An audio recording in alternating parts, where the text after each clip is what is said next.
Report with Mickie K, Andy Williams, and Lennox Smith. Bang, bang, bang, bang, bang, bang, bang, bang, bang.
Even though it may cross the threshold of 10 minutes. Maybe not.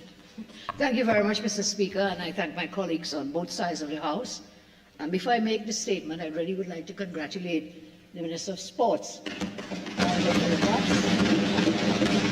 his contribution, of course, my colleague, Minister Maraj. I was very touched and inspired listening to Minister Watson. I do wish to say, Minister Watts came to me very early when we formed the government, and together with the TTFA made this proposal. We wasted no time. We brought it to this House, and we also want to compliment the Honourable Attorney General and his staff for the rapid, swiftness in which they produced the bill. And I thank you again for this opportunity to address this Honourable House, and by extension, of course, the people of Trinidad and Tobago. I rise today to address a matter that speaks to the very foundation of justice, fairness and human dignity, a matter that embodies the core of our democracy, the heart of our nation, and the workers who are its lifeblood and strength. For more than a decade, employees of the National Insurance Board of Trinidad and Tobago, NIBTT, have been waiting in frustration and deprivation for what was lawfully theirs. A legally binding collective agreement entered into between the PSA and the NIBTT covered the period January 1st, 2014 to December 31st, 2016. This was a legally binding collective agreement. That agreement was solemnly settled, duly signed, and lawfully registered, binding all parties with the full force of law, that is, Government of Trinidad and Tobago and the PSA. Its terms were unambiguous, its obligations undeniable, its enforcement inescapable, and yet, in an unconscionable act of political obstruction, its benefits were deliberately withheld from the very workers it was designed to protect. Mr. Speaker, despite the unambiguous and binding nature of that agreement, the former administration deliberately blocked the NIBTT from honouring its obligations to workers. In doing so, they denied 600 current employees and 350 past employees their lawful entitlements for many years, effectively withholding salary increases that had been due for over 12 years. They placed political interference above the law. They sacrificed justice on the altar of expediency, and in the process, they robbed thousands of our citizens of their rightful salary adjustments and arrears. The human cost was devastating. Almost 6 years of denial and more, 6 years of frustration, and 6 years of prolonged litigation. For all those years, fathers, mothers, clerks, officers, men and women who gave their lives to national service were forced to endure without their just due. Their children also bore the weight, watching their parents struggle as families sacrificed meals, opportunities, and peace of mind because justice was cruelly denied. This was no accident. It was a result of deliberate political interference. The past government chose politics over people,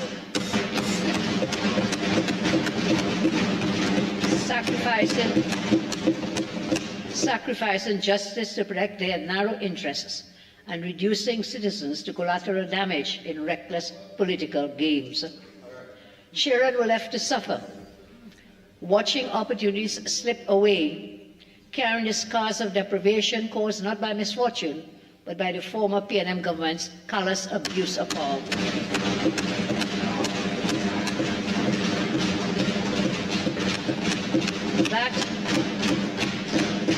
That was not governance. That was cruelty disguised as policy, inflicting needless suffering on ordinary families across our nation. Mr. Speaker, that was not just an administrative lapse. It was a grave and moral failure. It was a betrayal of workers and, worse, a willful dereliction of duty to citizens of our nation. The PNM's political interference was not only unprincipled and reckless, it was petty, spiteful, and rooted in partisan abuse of power. That regime abandoned the most sacred responsibility of governance, to uphold the law, to protect the rights of its people, and to serve with integrity. Instead, they weaponized the machinery of the state to punish workers, placing politics above people, and condemning hundreds of families, including their children, to years of needless suffering. Entire communities, Mr. Speaker, were forced to bear the cost of arrogance, vindictiveness, and political spite masquerading as policy. Today, my government has acted decisively to correct this grave injustice and to restore what was lawfully, rightfully, to the workers of the NIBTT, who were denied for far too long. In correcting this wrong, we are reinstating the dignity of workers, we are reaffirming their humanity, and we are upholding the rule of law as the bedrock of our democracy. This action is not only about back pay and arrears, it is about honouring lawful agreements, defending fundamental rights, and providing that in a just democracy, no citizen is ever beneath the protection of the law or beyond the reach of fairness. Accordingly, my Cabinet has directed the NIBTT to do the following: to implement the agreed salary adjustments with immediate effect,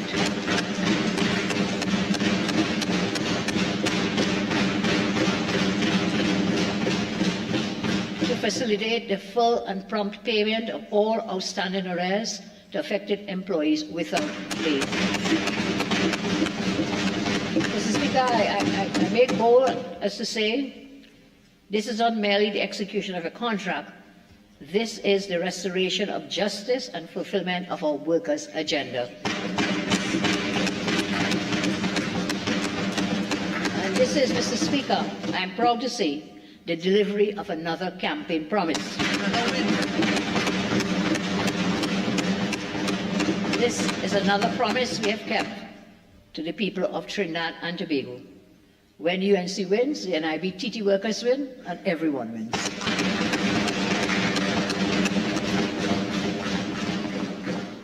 Mr. Speaker, let the contrast be unmistakable. The PNM regime blocked justice. This UNC coalition government restores justice. The PNM regime denied workers their lawful entitlements. This UNC coalition government delivers those entitlements. The decision reflects my government's philosophy of inclusive and collaborative governance and our unwavering commitment to advancing the dignity and well-being of workers in every sector.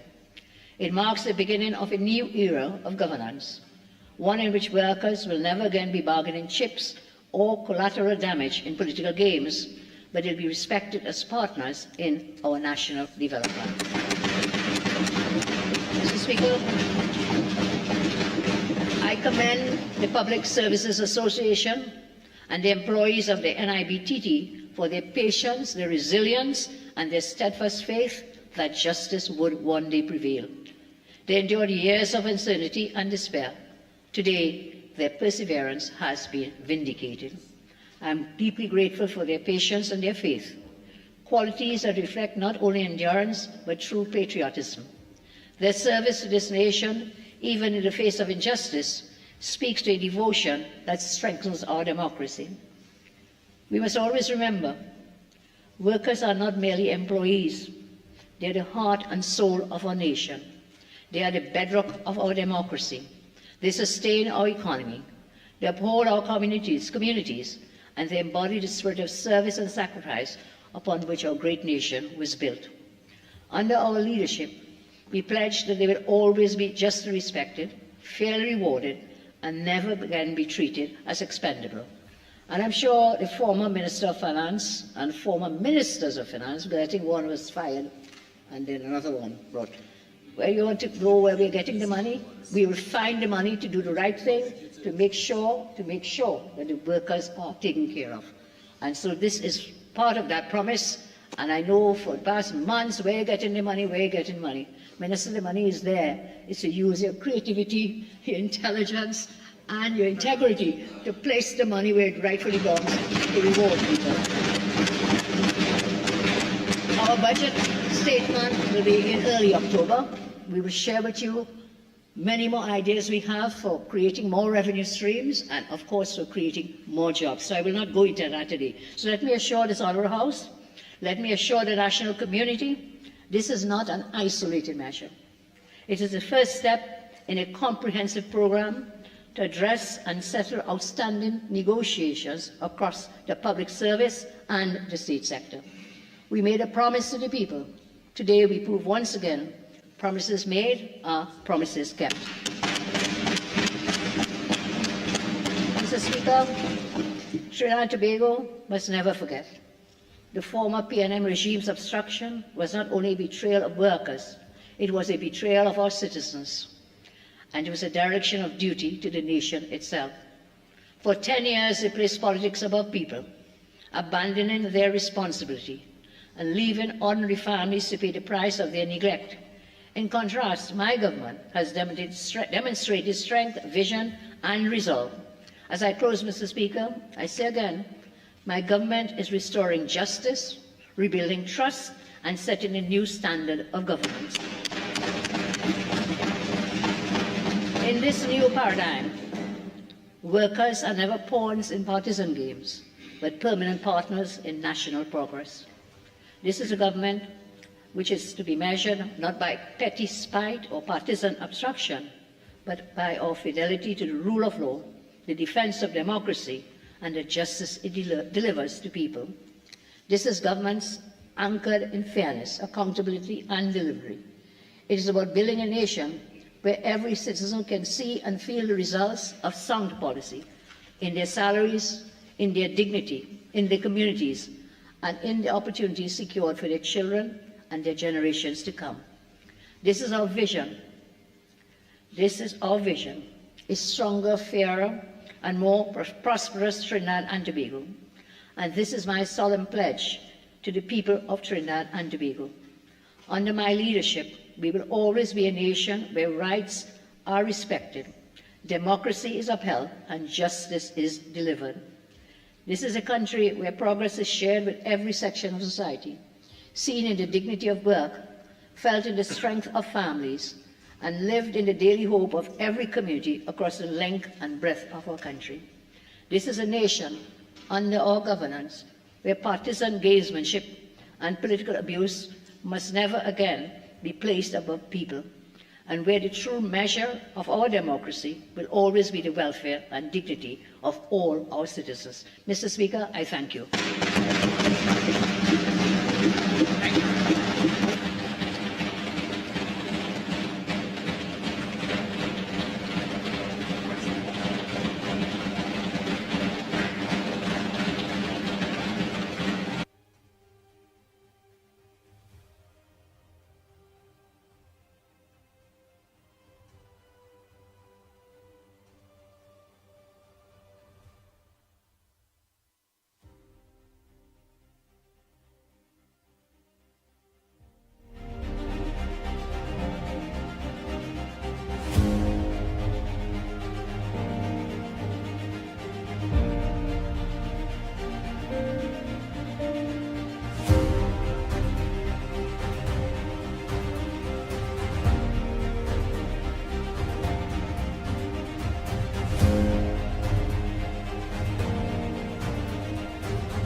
Oh boy, oh boy, oh boy, oh boy, oh boy, oh boy. Good morning, Trinidad and Tobago. Time check. It's 33 minutes past the hour of 6 o'clock. And you're listening to the Ground Report. And viewing the Ground Report, yours truly, the Pitbull of radio, in studio. Good morning to you all.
Good morning, Ground Report.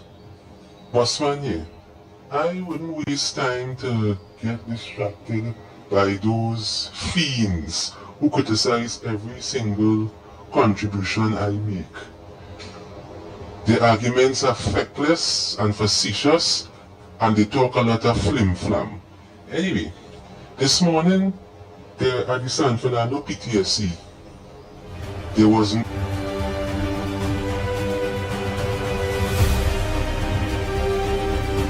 oh boy, I'm going to play Bossman message a little later on. Because we will want everybody to get that very important message. So play Bossman message a little later on. Yes. Boy, Bossman, this talk a kind of way, boy.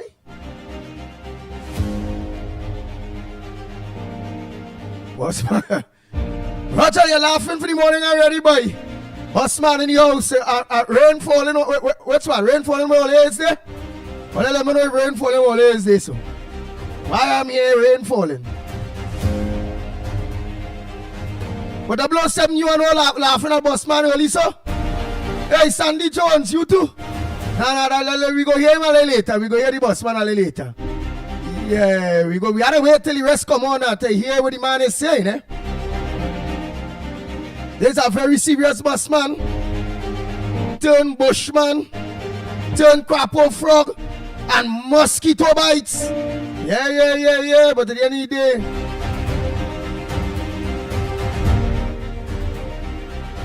Aye. Oh boy, little.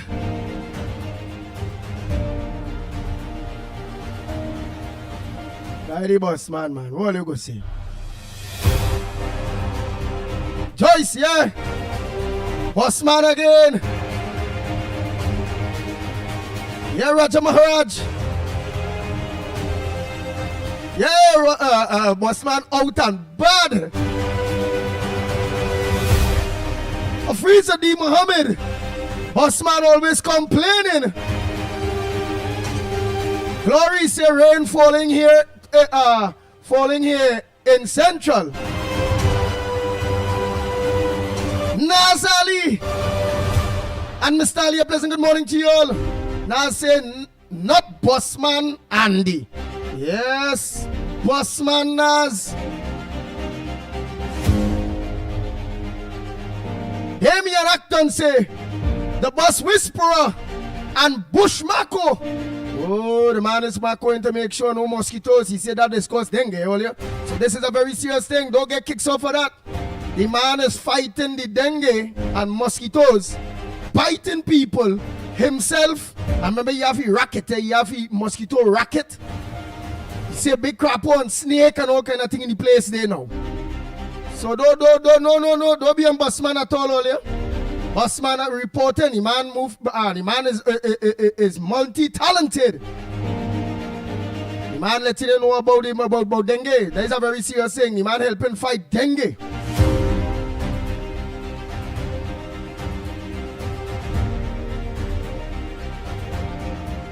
Well,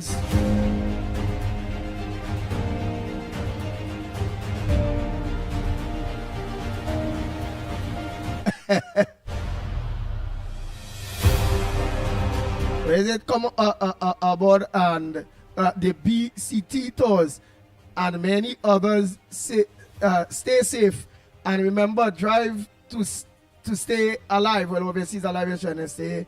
It is better to be late than dead. On time, too much accidents. Cut back on the speed.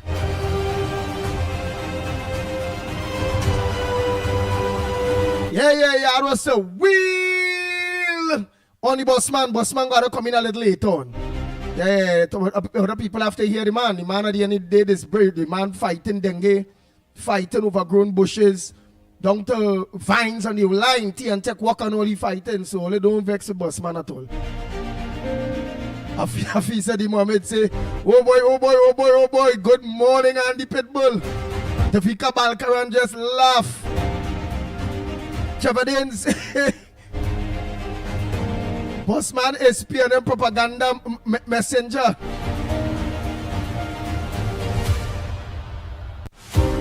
Glory say, poor Bossman.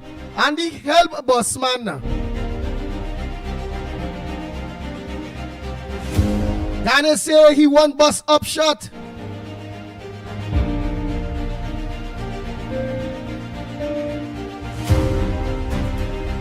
Nadira morning, Nadira say, where this Bossman appear from?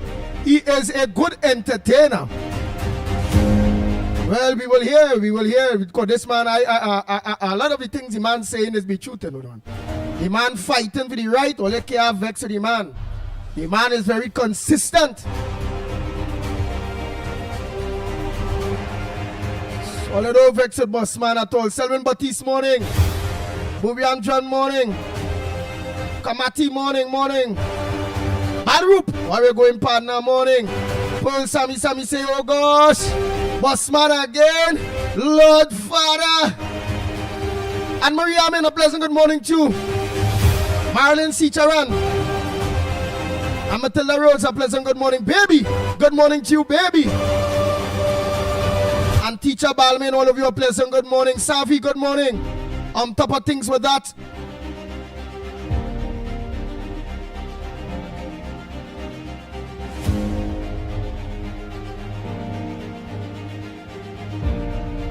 oh boy. Jabadine say bossman is a COVID bus virus. Wait, bossman, they said to call it COVID and all. 10 years, Joyce said 10 years. He was on holidays, didn't fight in COVID, come and gone, and still it have mosquitoes to deal with.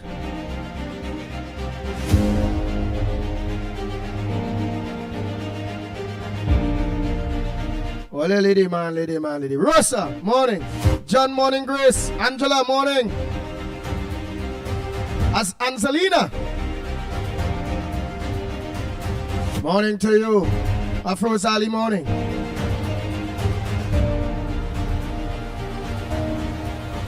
Bang, bang, bang, bang, bang, bang, bang, bang, bang.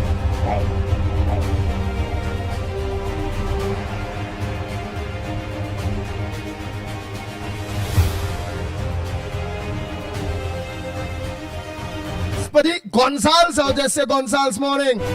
Those problems with PTSC was perfect for 10 years. Not that's the normal behavior of all PTSE employees.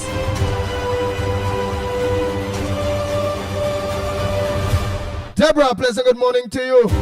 Hey, Mr. Clarence, good morning. Faye, good morning.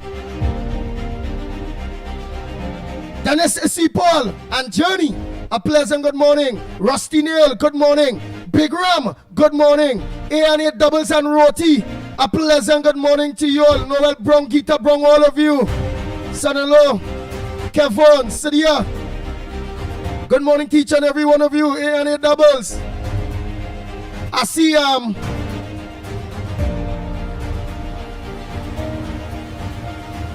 TKK Smokehouse.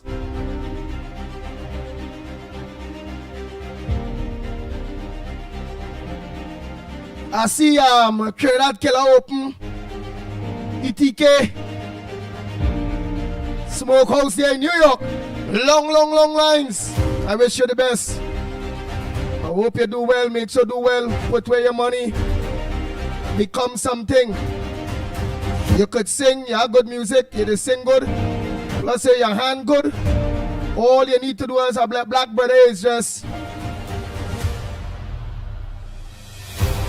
All you need to do as a black brother is just be constructive, safe. Don't get yourself in trouble. Don't get yourself within the law. And you go make real money day, boy. People is long for Trinidad food.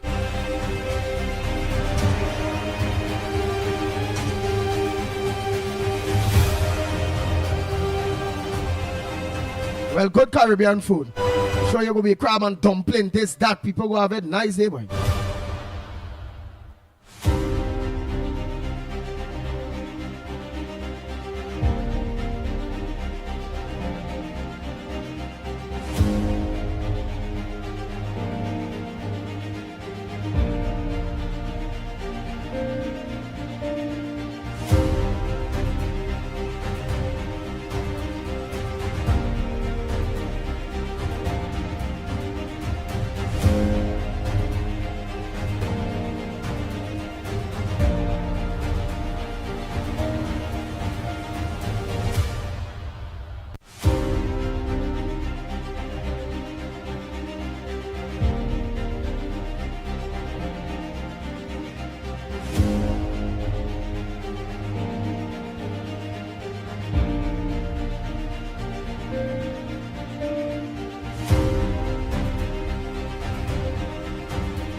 morning Lennox, morning Mikey, morning Sean Tobago, morning to everybody on the line.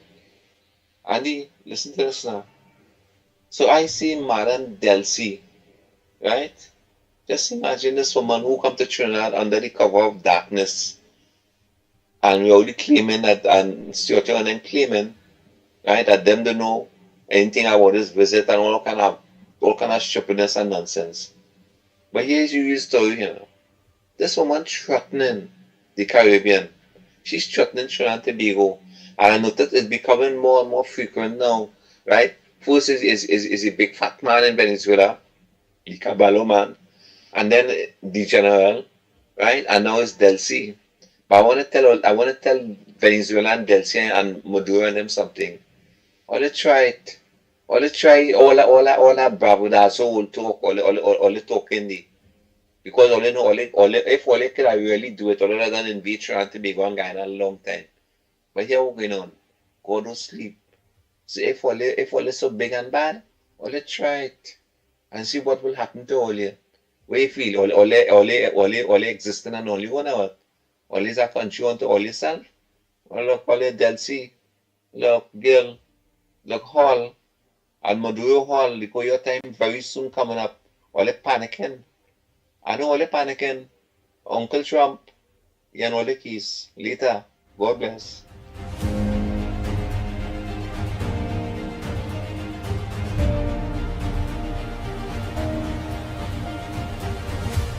Oh, Lord.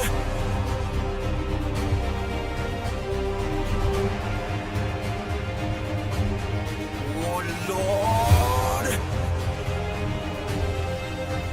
Oh boy, he talking there real serious too, but he talking there like we have an army.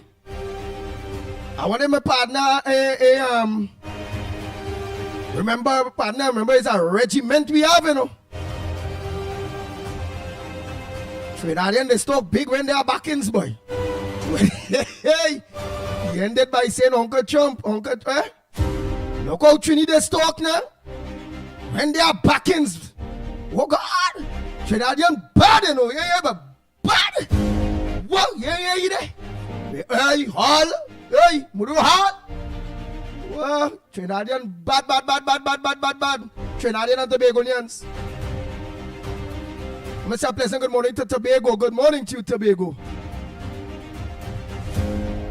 When they are back in, so they're bad. Yeah, he has submarine out there. He has aircraft, Trinidad the aircraft carrier out there. Trinidad the fighter jets, everything waiting, yeah. Trinidad bad. Yeah, the Trinidad. Oh, Lord.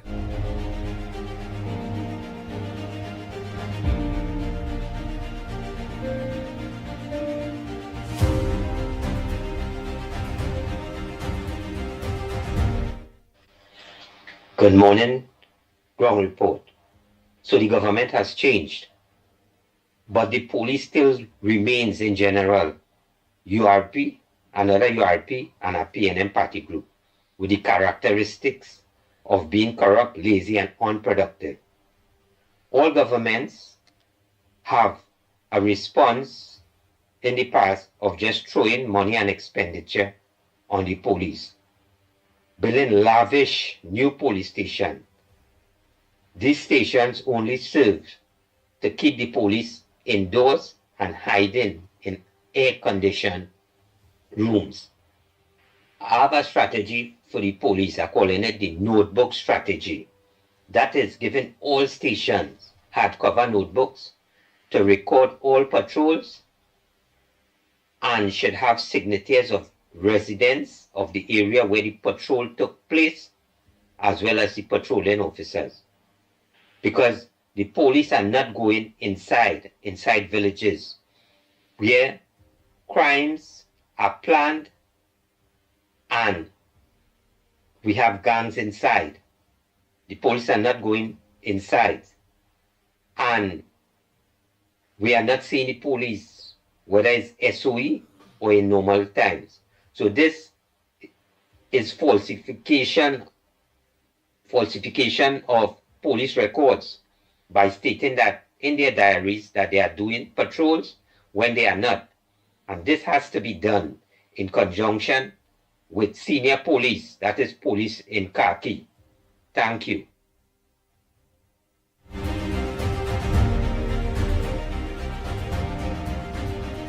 Sandy Jones said Maduro must be a coward to attack a defenseless island. Yeah, but we partner, they ain't talking like that. And our leader, the Honorable Kamala Prasad, says, sir, she ain't talking like that neither. Our leader talking like we partner there too.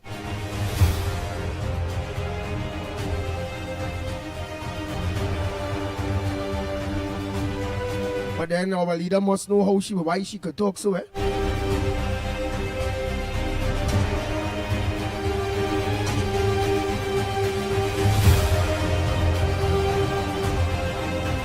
Oh boy, oh boy, oh boy, oh boy, oh boy, oh boy.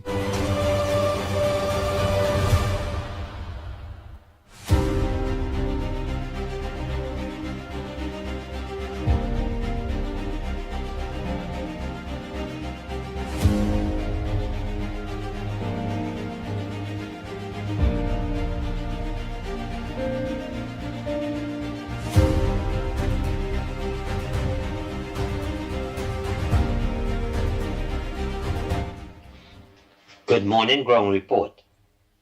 It seems to me that some police are protecting gangs from Diego Martin to Sawa because we are only hearing about detention orders for the mainly East-based resistant gangs. So what will happen? The group murders, that is 3 murders, 4, 5 murder incidents, which have been taking place in Belmont and Diego Martin and Port of Spain and around the Port of Spain hospital or the Belmont Valley Road or the circular road will resume the following day. The SOE comes to an end.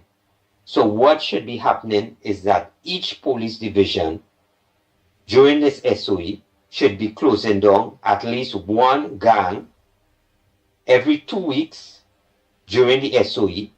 So when the SOE comes to an end, we will have a significant reduction in the number of gangs which have been closed down. Because the police have been saying they want legislation, and what happening is that the government will institute a set of draconian legislation affecting everybody, like giving people 25 years for possession of guns and that kind of thing.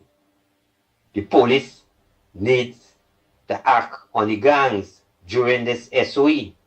Thank you.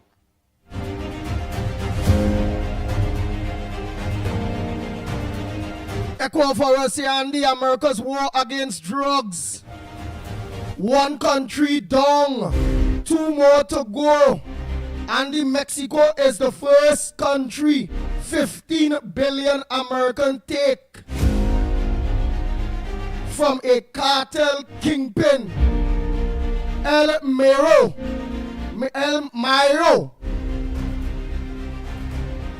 He named. Okay.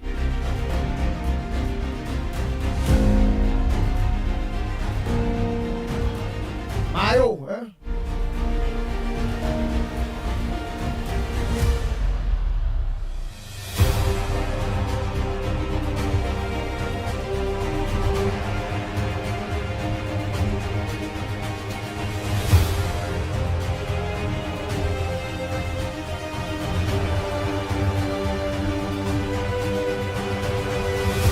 Oh boy, they say here.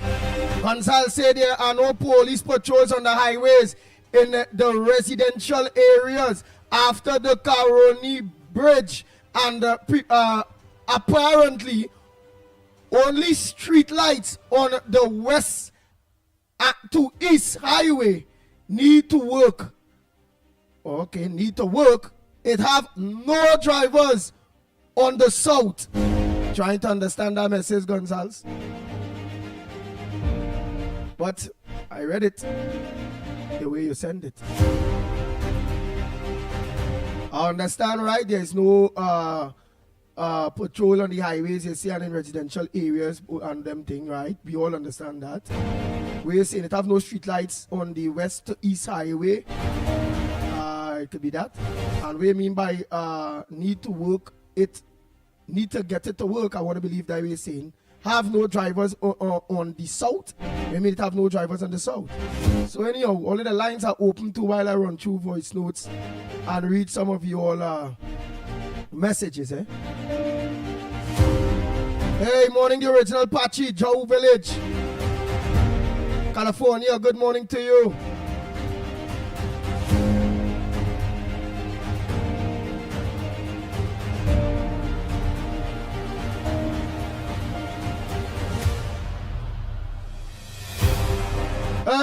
Cindy Mohan said the person who made a mockery out of Mr. Parap is a very sick individual. But at the end of the day, all the news went with it. All social media went with it.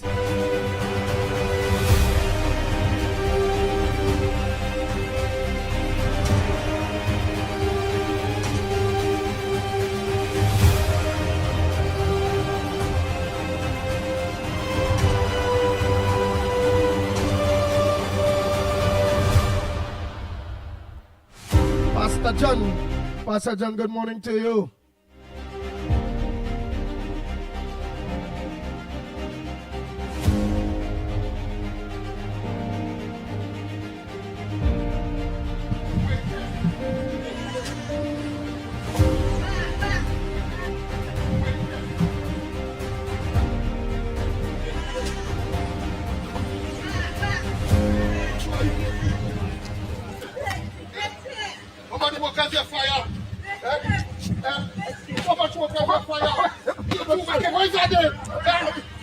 You're too wicked. But 4,000, 20,000, you're big butcher. Next, is that what you want? It's blows and more blows. CPAP workers, blows. URP workers, blows. Where's that there? You're bulging? Go bulge? No, let me. No, the workers, CPAP, I'm a citizen, right? Workers are fed up with Barry Padat and his regime, and they come out to give him some blows. They want Barry Padat to know that they're very upset with the leadership and of the country. He in particular. So we want to express our feelings for him. Blows for him. Bull pistol. We have bull pistol for him. Look, some more. Bull pistol. Bull pistol. There's a man. Hold on before you hit me. Bull pistol. Me one again. Bull pistol.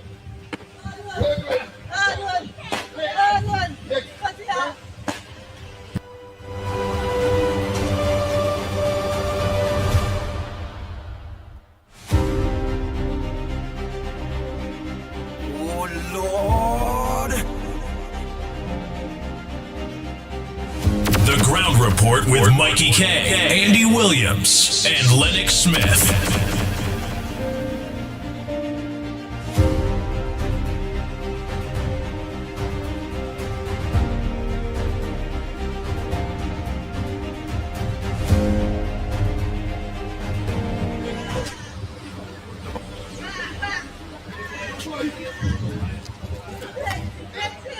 How many workers you fire? How much workers you fire? You're too wicked. Why is that there? You're too wicked.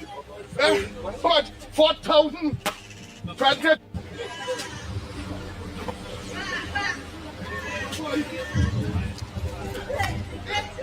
How many workers you fire? How much workers you fire? You're too wicked. Why is that there? You're too wicked. But 4,000, 20,000, you're big butcher. Next, is that what you want? It's blows and more blows. CPAP workers, blows. URP workers, blows. Where's that there? You're bulging? Go bulge? No, let me. No, the workers, CPAP, I'm a citizen, right? Workers are fed up with Barry Padat and his regime, and they come out to give him some blows. They want Barry Padat to know that they're very upset with the leadership and of the country. He in particular. So we want to express our feelings for him. Blows for him. Bull pistol. We have bull pistol for him. Look, some more. Bull pistol. Bull pistol. There's a man. Hold on before you hit me. Bull pistol. Me want to get.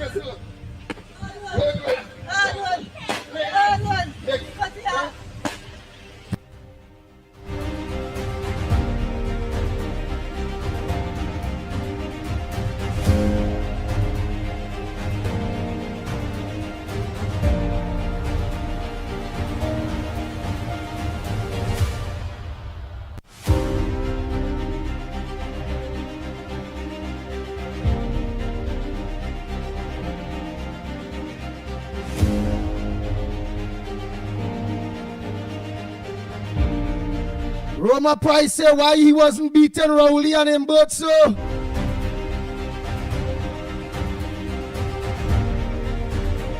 Calvary Spirit sake, Roundy, why you keep repeating that? I repeat it to really and truly see. Based on what it is Roma Price is saying. You know, when Rowley them was saying nobody wasn't beating them. Except the ground report. Morning caller. Yes, Andy.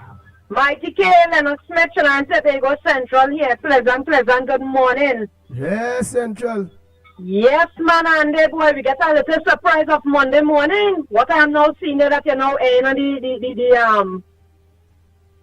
the clipping there that you got. Yeah. You understand what I'm saying? So, why these good for nothing, crab in a barrel, dirty-minded, bad mind, have no vision, dirty blue flies and them of the PNM regime, right? Why they wasn't doing that under the last administration? This man promoting what, violence? When they ask him what his name, they're talking about you as a citizen. This man needs to be charged and locked up for promoting what it is he's promoting. Yeah, go ahead. You start back by mistake. Yeah, go ahead. Yeah. You understand what I'm saying, Annie? Trinidad and Tobago, is that something right of what it is that individual went and did yesterday? Or whenever he went and do that? Why you don't go and look for Rowley and hang him like Judas? Then we have to go and look to one wet after wetting. You understand what I'm saying? That's the one who has to get the blows. No padarat. You understand? Number one, you see the level of racialism there. Number two, he's very disrespectful. Number three, they have no kind of form of respect for this government. You understand? Let me tell you something, Trinidad and Tobago.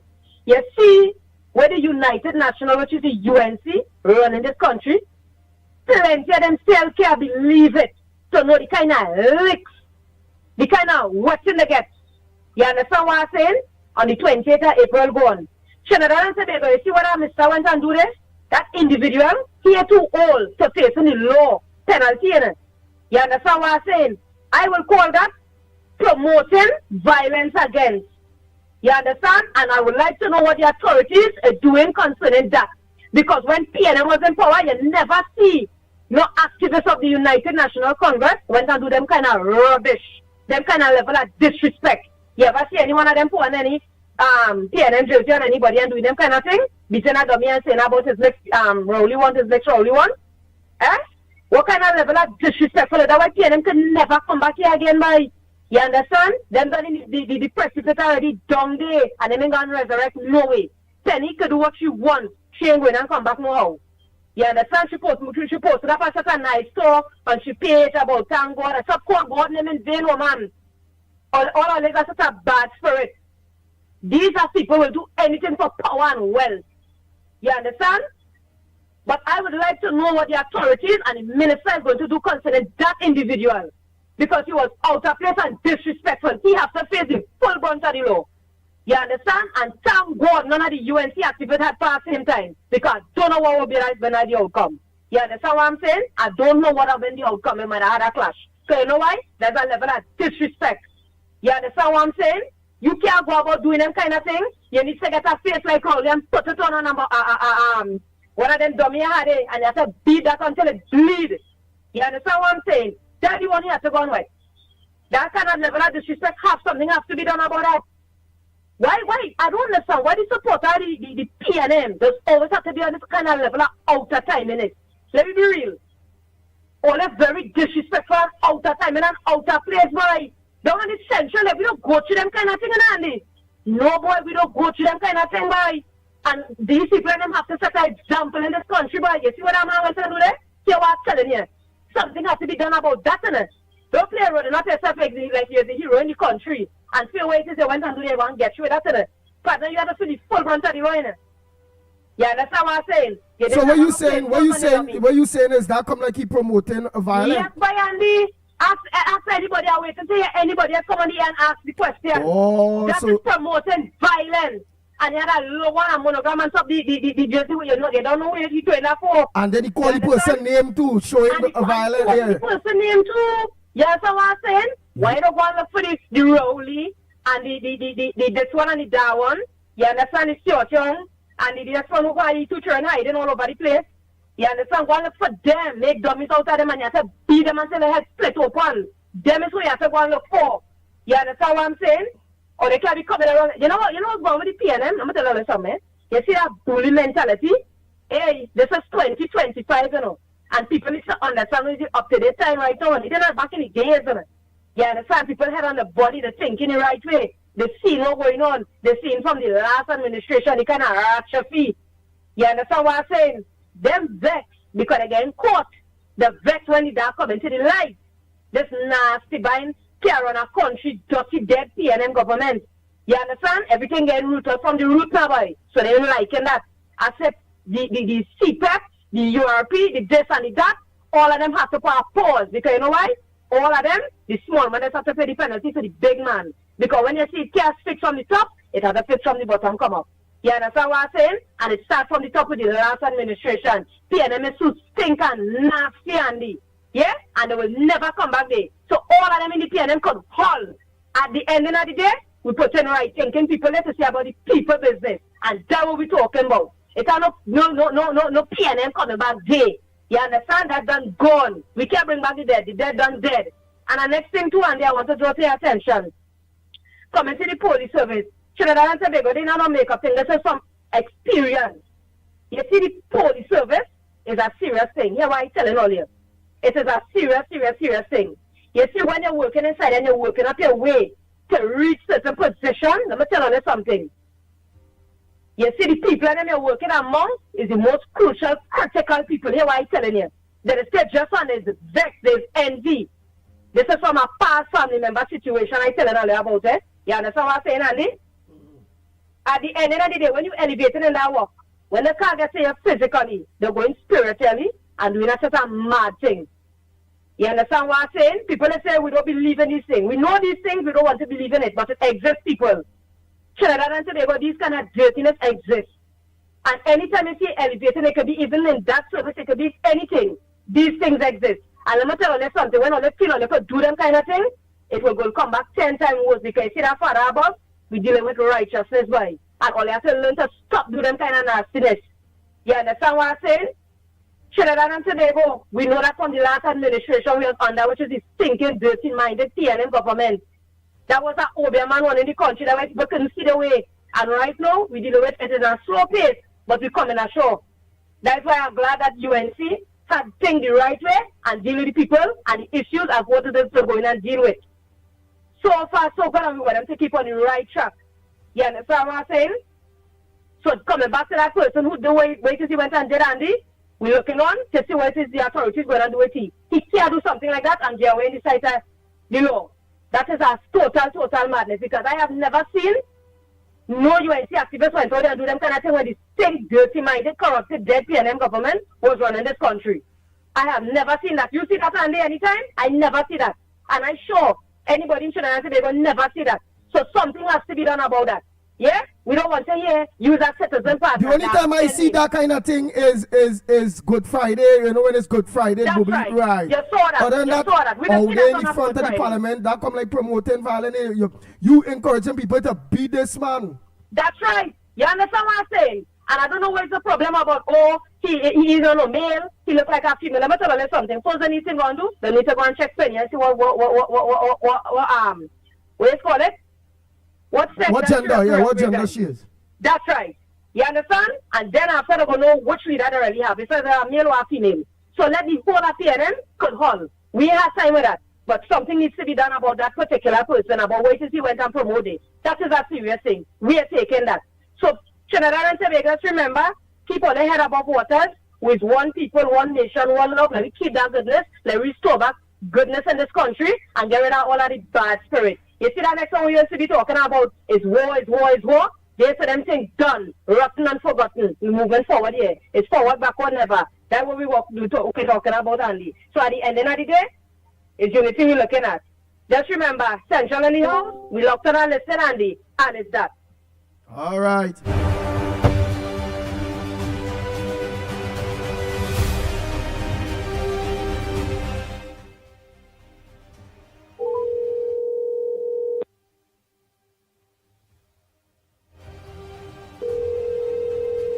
Good morning, Hoover Police Station, WPC Daniel speaking. How may I help you this morning? Hi, guys.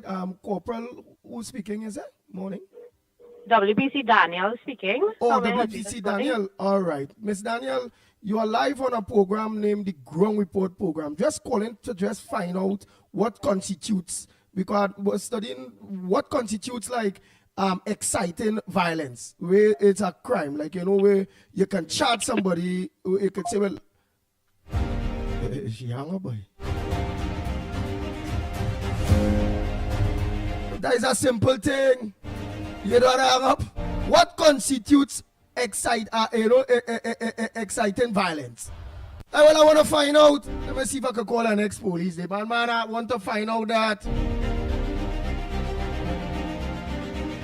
Let me see if Central have a point.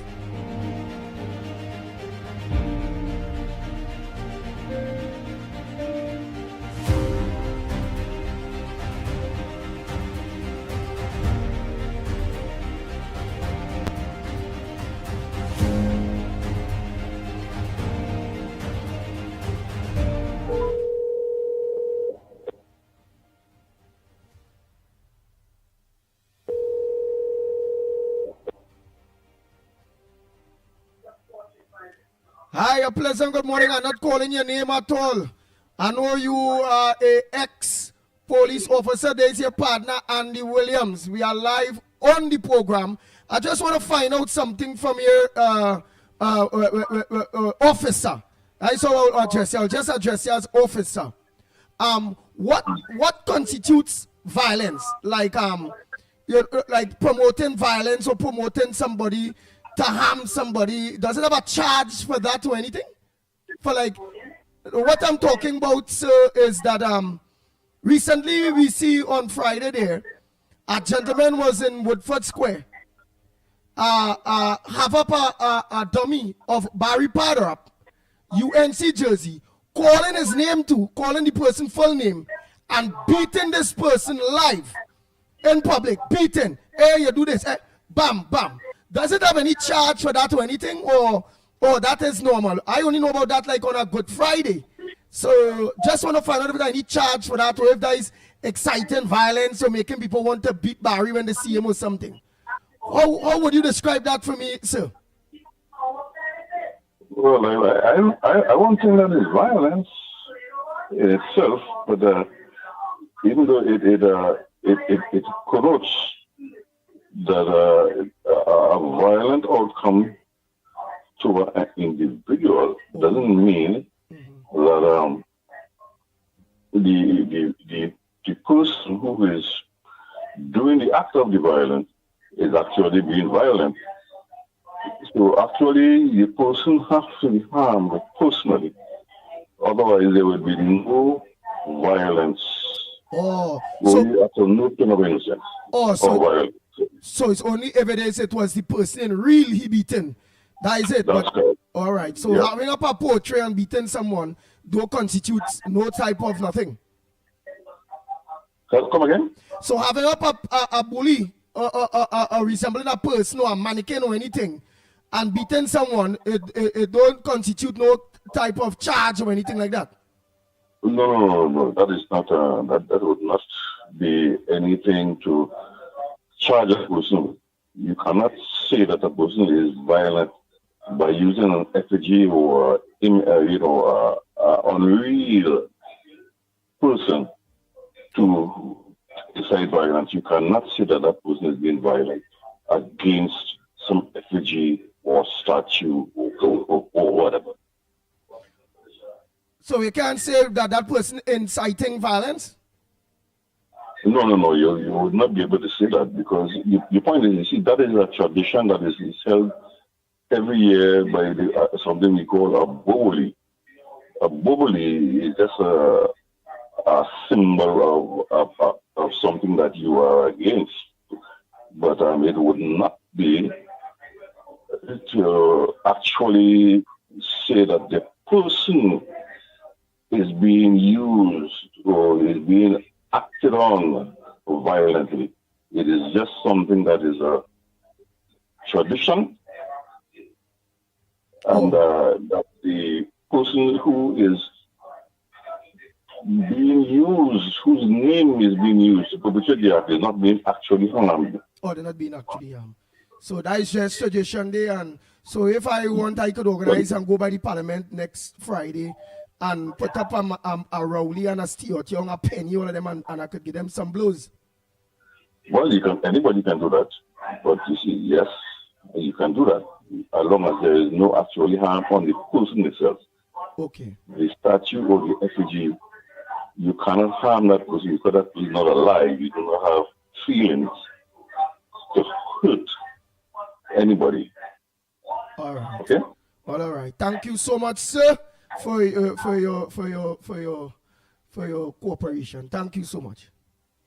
Thank you. Yeah, man.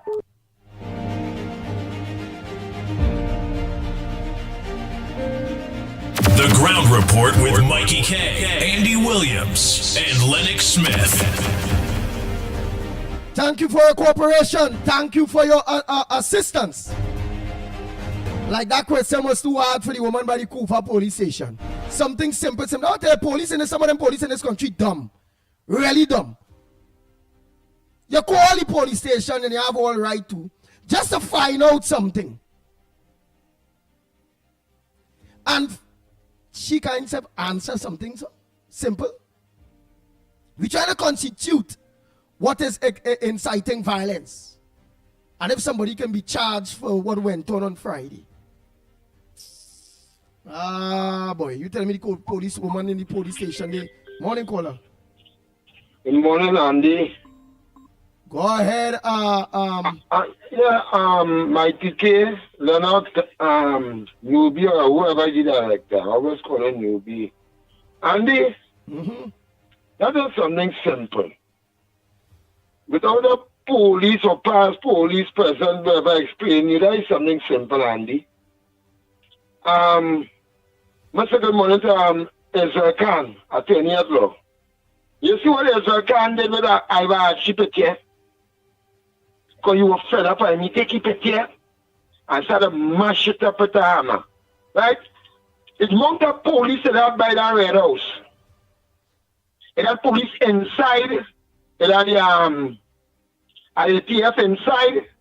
It had court and process outside. It had police in khaki. Witness that. Why wouldn't they arrest the person? You see what you did there this morning, Andy? You see, I don't know how to tell you it. Central, you should have some call and talk about that. Andy, you shouldn't say me hear that. Some years ago, someone told me, call somebody, somebody can take on you calling them name on the radio, you know. That's why Scotland could have stopped and say, Anderson, you do tell you get rid of Heinz, and he laugh. Because still like Scotland, attorney at law and all. You see, Mikey don't like Heinz and all. Right? So he tell me by calling Heinz name for 10 and 15 years, as you just say every day Heinz. That They have to remove that. So don't get you no play. Don't get Aruka. That's Aruka talking. Don't get Aruka, don't play. Right? No problem. Stop it this morning. Who's Aruka? The man who was beaten the bubbly? Yeah, but I tell you, don't get that no play. Don't get that no year play. We are more serious. I know he faced from somewhere, boy. That's Aruka. Twiggy passed at the same time. Twiggy's a big UNC activist. Why Twiggy didn't stop him? She can play. She can play more than UNC activist. Right? She's the biggest UNC activist. Why she didn't go up in the face and stop him? All you leave me now, boy. The man probably were in his rights. We UNC don't want to do nothing. PNM people still doing. PNM people still getting work. Or they give me a glance, speak about something else this morning, Andy. Don't get out no play. We point up that play, the world watching that. My family from Grenada now call me and tell me what is Andy doing. Not because there is nothing Gael no more, you know. Before all there was on Gael, my family said, listen, you got report in Grenada. So let me say good morning to Margaret McQueen and all of them up there in Tempe. Go with you, Andy. Don't get up no play, brother, man. Let me call you and talk about something else. That thing to get played. See, we play this morning with the Honorable Prime Minister. We play with Kamala. That's how they say Trump. Because anybody can say Kamala too. All they don't come here with no Anbong, and Anbong don't come with no stupidness here this morning. You don't think tell people in here forward. You stop telling people about meeting. When you come to tell people about Honorable, anybody can do that? And they change that topic. Sensible people, the education listening. Nobody don't want to see nobody beating up on me a Barry. Barry is we. I don't know good sense people, man.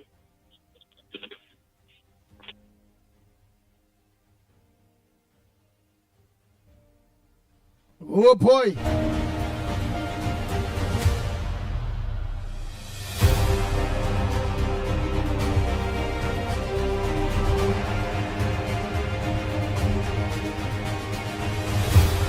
Come on, the lines are open. I'm missing some calls there. All right, the lines are open. Go ahead, caller. Morning. Morning. This is Kangali talking here. Go ahead, Kangali. Yes. What I want to know is that how it is now, these people I don't want to know how long school will take to build, how long they taking to do this, how they didn't do that when they was in power. Why didn't think about that? And now they want to know how long it will take. And that man who was beating that Boboli in whichever it was, I think, in Tongo and so on. Why he take a piece of wood and let somebody beat him with it? But it's too dotish. Yeah. They should beat him with it. The man that should be beaten, they are looking for him to beat him. They should beat that man. You understand? I get so vexed when I see them kind of thing. These people are doing something good in the country. They're changing on crime. But you see, they're afraid too, because all of them who beaten, they know the bracelet will go wrong their hands someday, very soon. You understand? So, I want to know why these people are getting on like that. They want to march, they want to do all kind of thing. And all these years past, people suffering and you can't get your pension, you can't get this and all kind of nonsense. I think it's high time somebody should wear a bracelet. And I make a dream, you know. I make a dream and see a whole set of fellas in bracelet who come to one another like a chain, marching to the big courthouse. And we go see that one of these good days. So let them beat and do all kind of thing. Let them have fun. They're so frightened that they don't know what to do. Mr. Tight Pants and all of them. And he shot them, thrown up. All of them. They will meet the day. Because they're so frightened of all the wrong that they did in this country. And people suffer so much. So I just waiting to hear. It's cock listening to hear when the big day will come. Right? So that's my contribution for this morning. Thank you very much. Oh boy.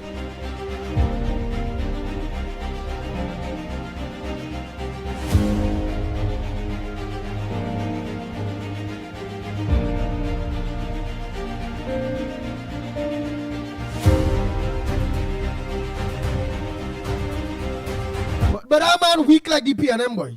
He beat that thing bam bam about 6-7 times and shoot somebody and all saying because I know watching that. And that man gasping for breath. He weak. He gasping for breath. Morning. Good morning to you, Andy Williams. Good morning to you, Mickie Kerr, Lennox Smith, and the listeners of the Ground Report. Andy Williams, I disagree with the police officer statement. I disagree because we under a state of emergency. We under a state of emergency, and we had a man. He says he's a citizen of the country. He was entitled to give the media his name, and he breaks some data. So we don't know. It could be an immigrant with a violent behavior in front of the parliament, littering on the fencing of the parliament, because that bubbly or whatever he put over there, that is really littering on the fencings of the parliament and behaving with a dangerous weapon, because it wasn't 6 inches or 4 inches, with a dangerous weapon, beating on the fencing of the parliament and telling the media, we giving him bull pistol. We have bull pistol. Bull pistol is an illegal, dangerous object that citizens not supposed to have in the Republic of Trinidad and Tobago. We also see him with a dangerous piece of wood. We don't know if it's wood or iron or what. Beating on the object that he literally, the fencing of the parliament. Beating on the parliament fencing. That is not against the law, officer. Under a state of emergency, a man behaving violently outside of the parliament. That is not against the law, especially under a state of emergency. Whoa, like you have a point there. But Anderson open me my place. Tell me, well, what thing is, because that's what was in my mind too. I know we're in a state of emergency. And I know when it is we was in a state of emergency and we wanted to go out and protest and think that we couldn't do it. It didn't have a man praying. A man was not praying outside of parliament by the fencing. A man had a dangerous weapon like that with the intention to kill a bubbly with the image of a human being. In a state of emergency, I can't take a piece of wood, officer, and go by the parliament and put up a picture at anybody and beat on the fencing of the parliament. They will take me to the madhouse. They will take me to the hospital and see if everything all right with me. But they will say that in the parliament, they will say that Woodford Square. The parliament right here. Okay. And that is the fencing of the parliament. That Woodford Square fencing. And that is the spot I'm speaking about. You can't do that. Even though I can take a dangerous object, a 10 feet, a 8 feet piece of wood, 2x4, and go and beat on the fencing at Woodford Square. Saying I beat a bubbly when it's not Good Friday and it's not the holiday for that. And all the police officers them they pass and watch me doing that in the Republic of Trinidad and Tobago and say he had the rights to do that. I don't have the rights to do that. That is causing a disturbance in what's supposed to be a peaceful area. That's supposed to be a protected area. It's supposed to, under a state of emergency, there's supposed to be police right around the parliament. And there's half police around the parliament. How could we allow that? I can take a piece of wood and go and beat on the school fencing. And the parliament, around the parliament building is more secure around than school. I can do that. I can take a piece of wood and go by any government ministries, a dangerous weapon, and go by any government ministries and have up a picture of somebody or hang up a bubbly as somebody, or just put a shirt and a pants and hang it up over there and pretend somebody's face and beat on the fence. I am asking the police service this question, can I do that? Before even thinking about doing that, as a law-abiding citizen of this country, if that fella was, I would know I cannot do that. That's against the law. There is a time to be bubblies. And the only place you can put bubblies is in public places. And don't tell me the parliament fencing is public place. You hang up something over there that is littering. Anything you hang up and you put in the bin after, that is littering. Thank you, Andy Williams. Blows for Barry. You should be blows for that fella. And the police must investigate that.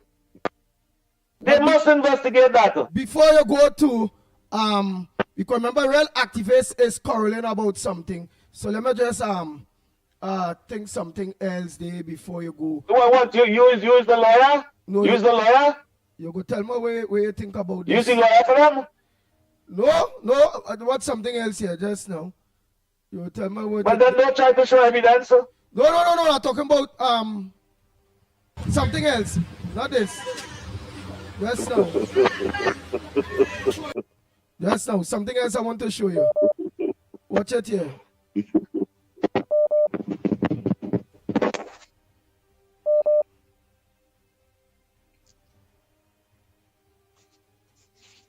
No person in Trinidad and Tobago under a state of emergency. All right, that's so.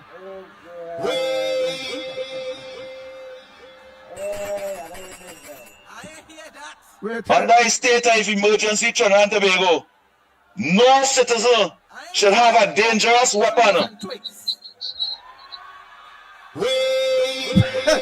All right, hear this one. Listen to this one, right? Listen to this one. Mind we own business and put we house in order. Listen to this one. From URP. They send on people from CPEP. They close down the Civilian Conservation Corps. When last y'all know of a young person who get a job in OJT? Oh, God. I hear that.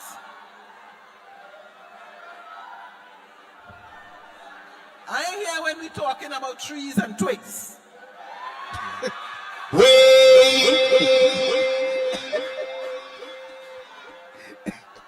When we start to mind we own business and put we house in order, it will be better. Don't mind my business. I don't even make time for all of it.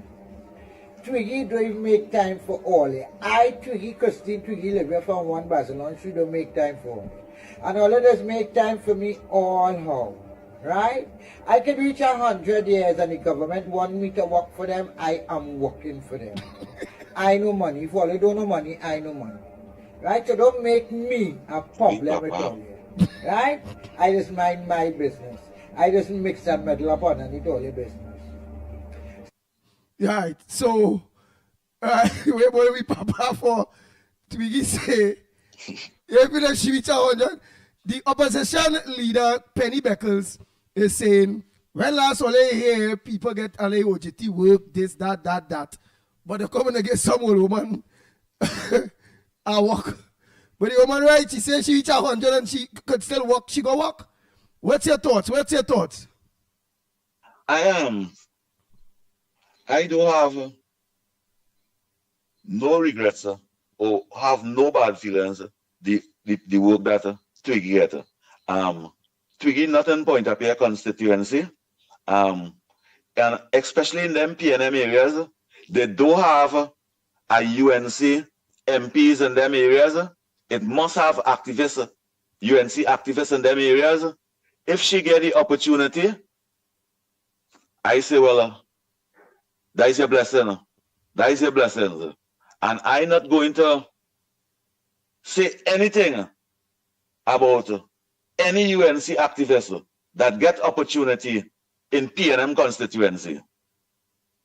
I will just tell them they need to work harder. Once you get the opportunity to become independent, you need to work harder to ensure those electoral districts become a UNC constituency. That is what how I'm going to put that across. Twiggy, it take nothing from me in Point of Pierre over here. Twiggy, it deny me from nothing over here in Point of Pierre.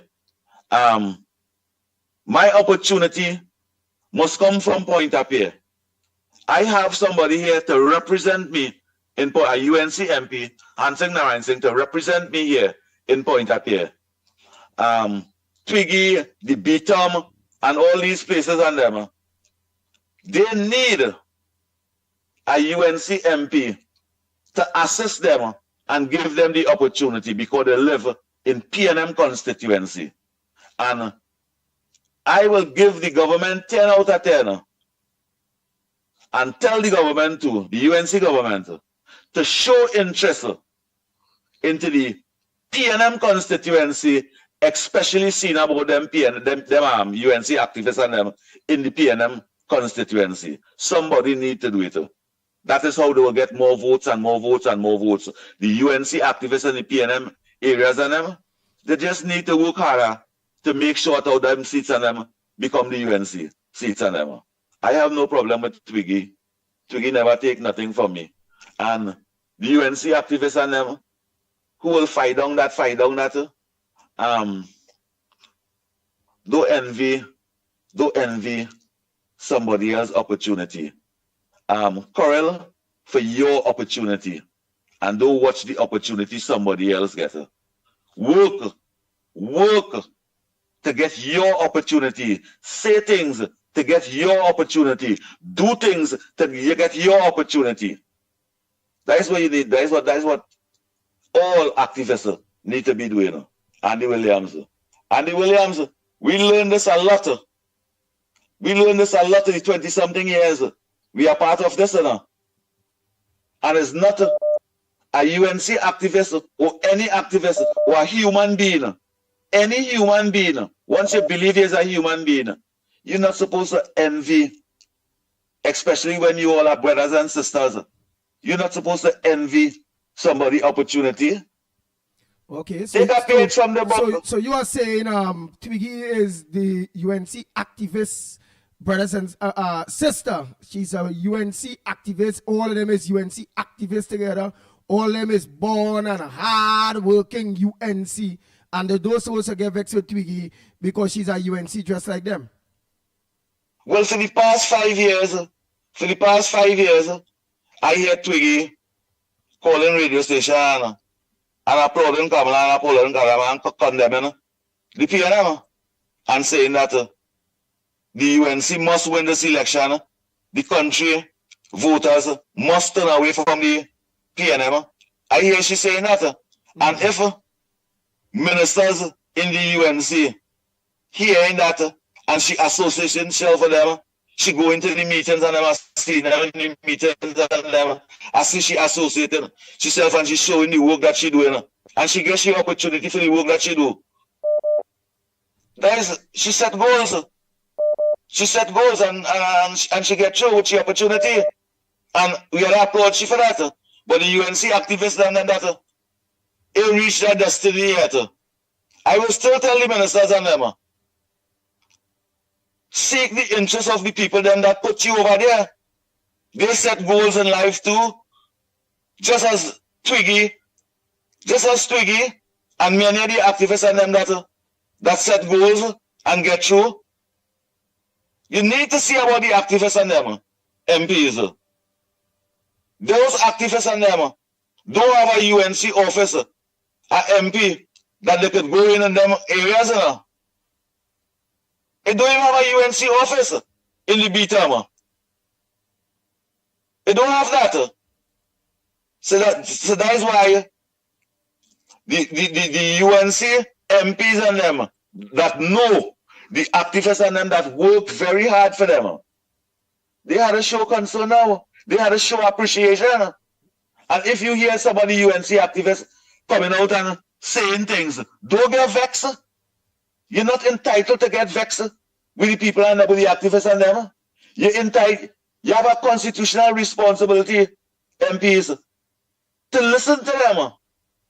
Once they're not rude and disrespectful, to listen to them and take heed and do what you swear to do by representing them and giving them the opportunity to have a better life. That is what they put you there for. All right. Trinidad and Tobago, have a nice one. Thank you very much.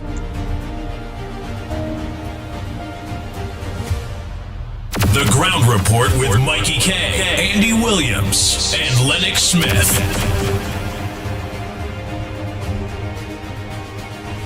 Bang, bang, bang, bang, bang, bang, bang, bang, bang.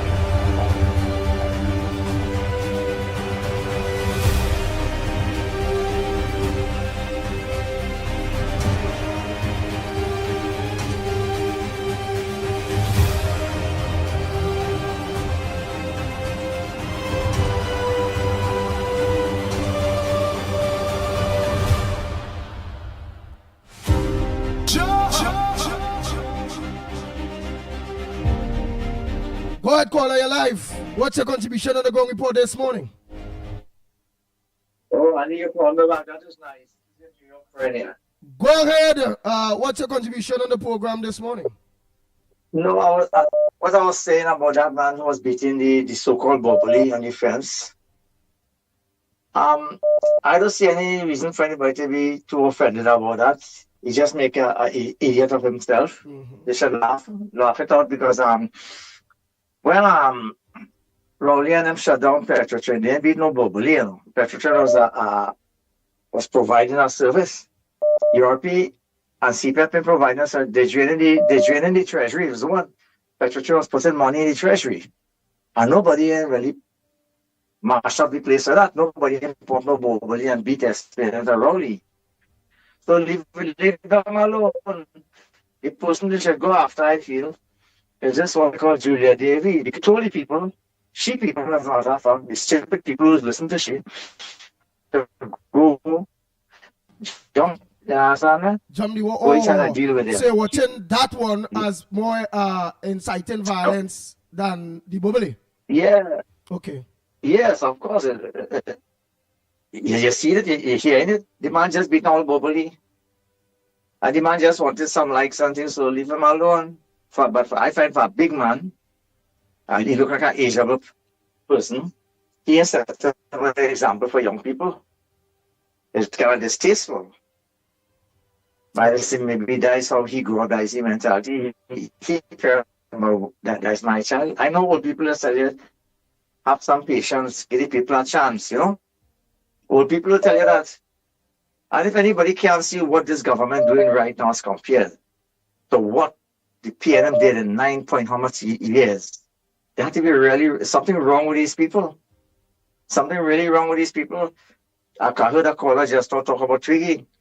Twiggy come out in the open before the elections, long before the elections. She talk about it.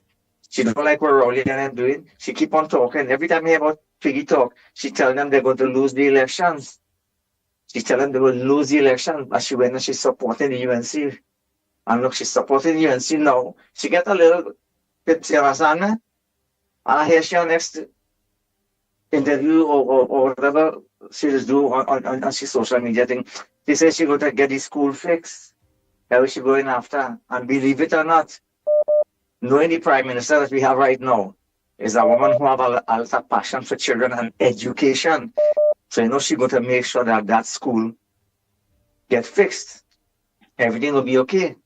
But other than that, those study that man and the police officer who hung up before, and yeah, she probably didn't want to make any comment or anything to, you know, put herself in any problems with anybody. So leave she alone. The other police partner gave his opinion, and then you got a response on that. I can go to the littering charge because we don't know what the man do if he leave the bubbly hanging up and it is a littering charge, you understand? Yeah. And But I think a bull pistol, I think to a bull pistol is illegal.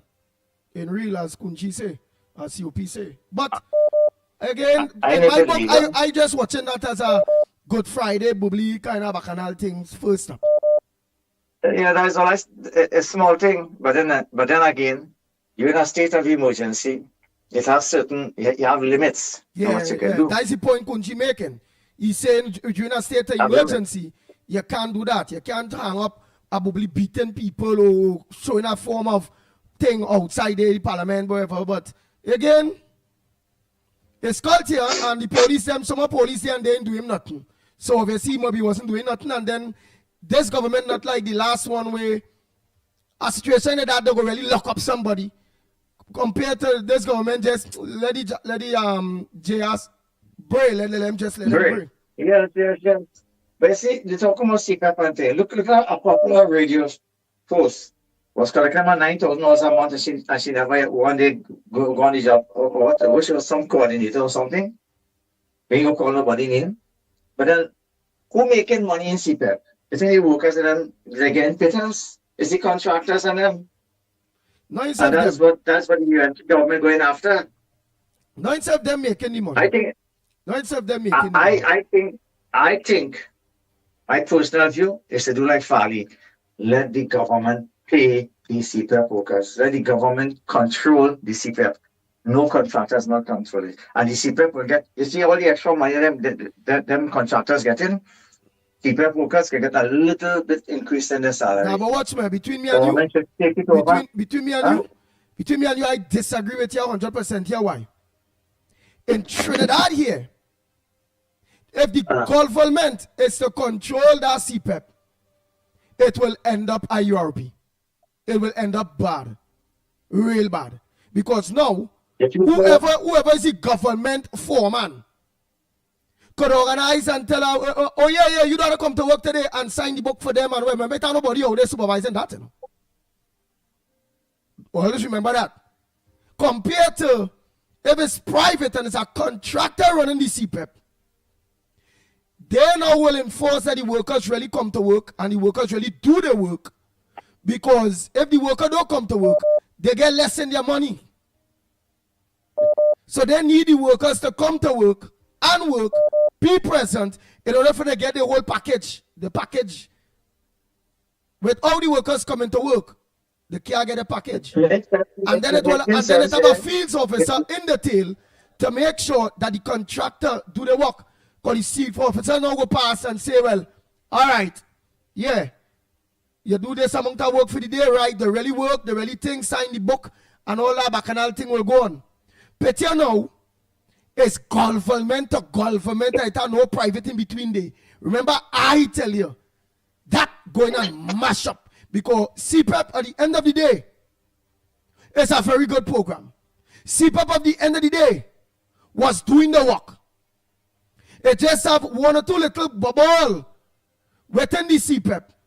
With like most, other than that, most of the CPAP, the people had to work for the money. Most have to work. Had to work. That is a fact, I'm telling you. Okay. CPAP was even working harder and more than corporation workers.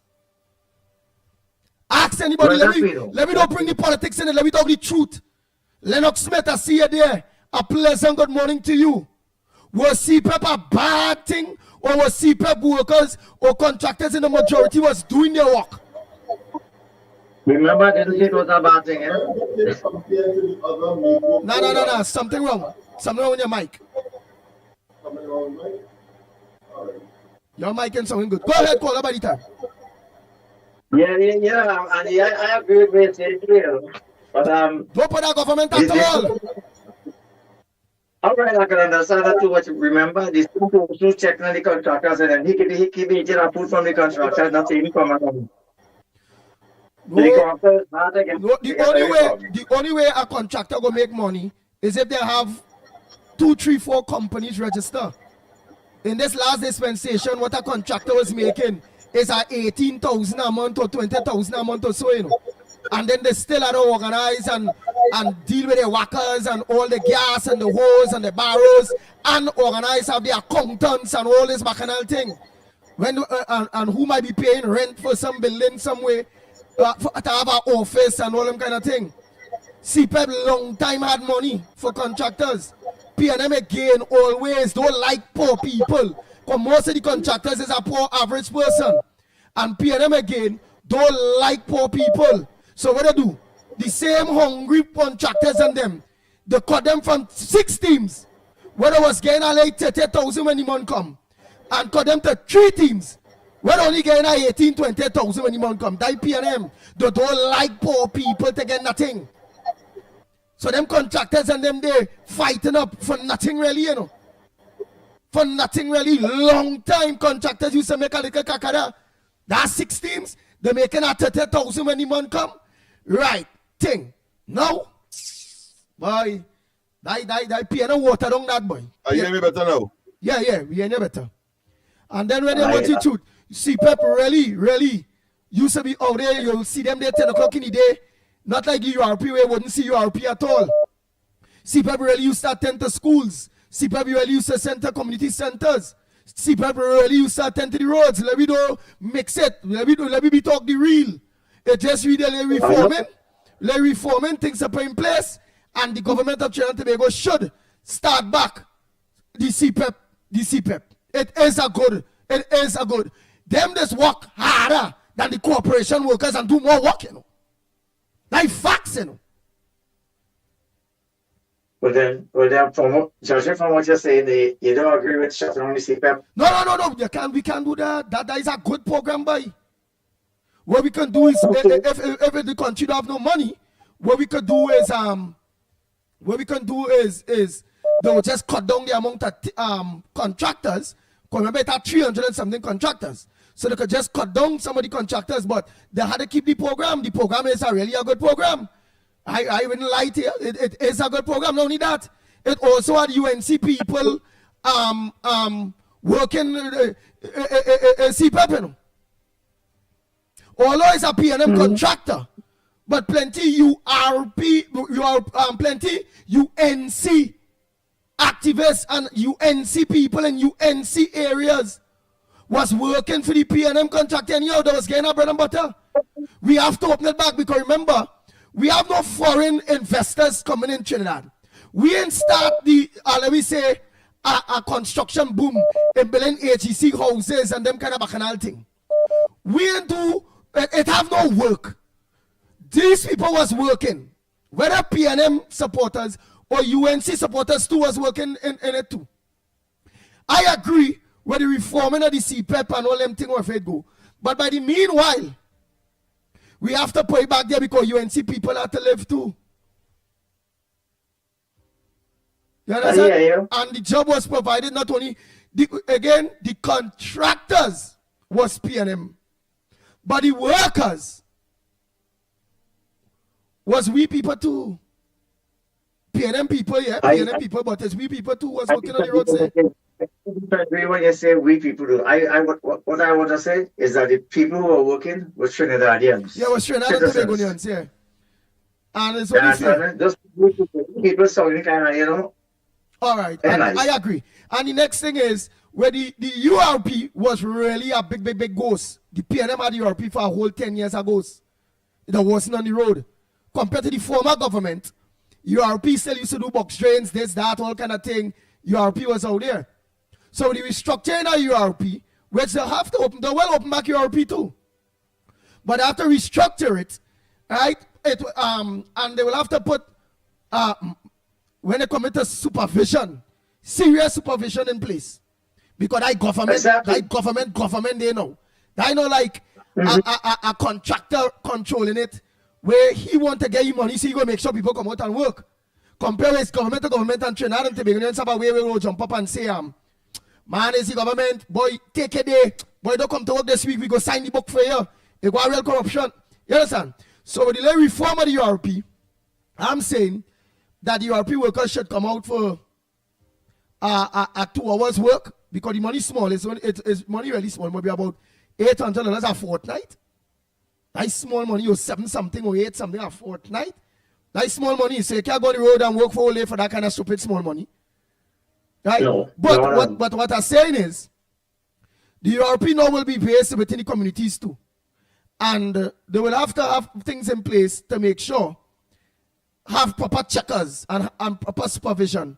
Where if it have a team in Shogunas and that team working the Shogunas main road, keeping the Shogunas main road clean, it had to have supervision to make sure that that team really come out there and it's not a ghost. And whoever get the work as a foreman in the URP or checker in the URP, we had to hold them responsible where they will lose the work if work in do.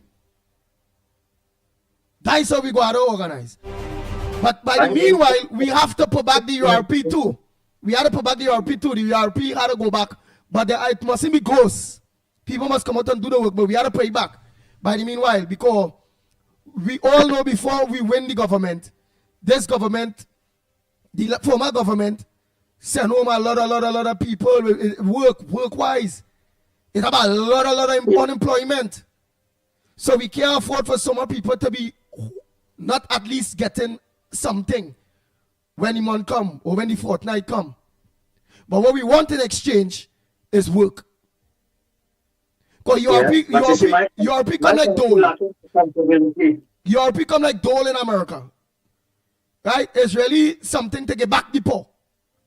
Especially, it have single parents that had to drop their children to school and pick up their children. And they could just do all their work early morning, but it had to be back home. Because remember, it had children home. I remember in this country, you can't leave a child under age home because I lock up. But you don't have no money to pay a babysitter either. So URP has its place. CPEP has its place. Forestries has its place. But we need to get money. Value for money. Yeah. We need to get value for money. And then let me say something here. You see, it have a lot of talent in Trinidad. It have a lot of people can make a lot of stuff. You see, gardening. Let me tell you something. That's one of the things they could do with URP in the reform. They should have a URP agriculture. Export in America, they need a lot of things. They need a lot of stuff in America. Trust me. Good peppers.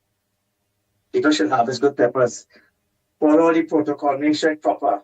Dashing bush and thing. You know, remember dashing bush people be buying over here? Real dashing bush. Simple things, you know. I see green fig coming from Jamaica. Nice little green fig. Trinidad plant plenty green fig. And some people want the green fig from Trinidad. I still can open the place. You know what kind of fig you have to buy? You have to buy some big fat fig to make it go for whatever it is. I just do the same thing. Because we don't have no good green fig. Trinidad has to step up with the export. You see preservatives? You have to make preservative. People is long for that over here. Good pepper sauce. Good chana nuts. Good, good Trinidad snacks. We have a big population of Trinidadians here. If people in Trinidad go and do what they're supposed to do and be innovative, they could survive, you know. And that's all that to do. All that to do is just make the programs, innovative programs, get the market out there as our government, get the market out there, and let them plant pepper, let them plant pumpkin, let them do certain things, and what extra, send it away.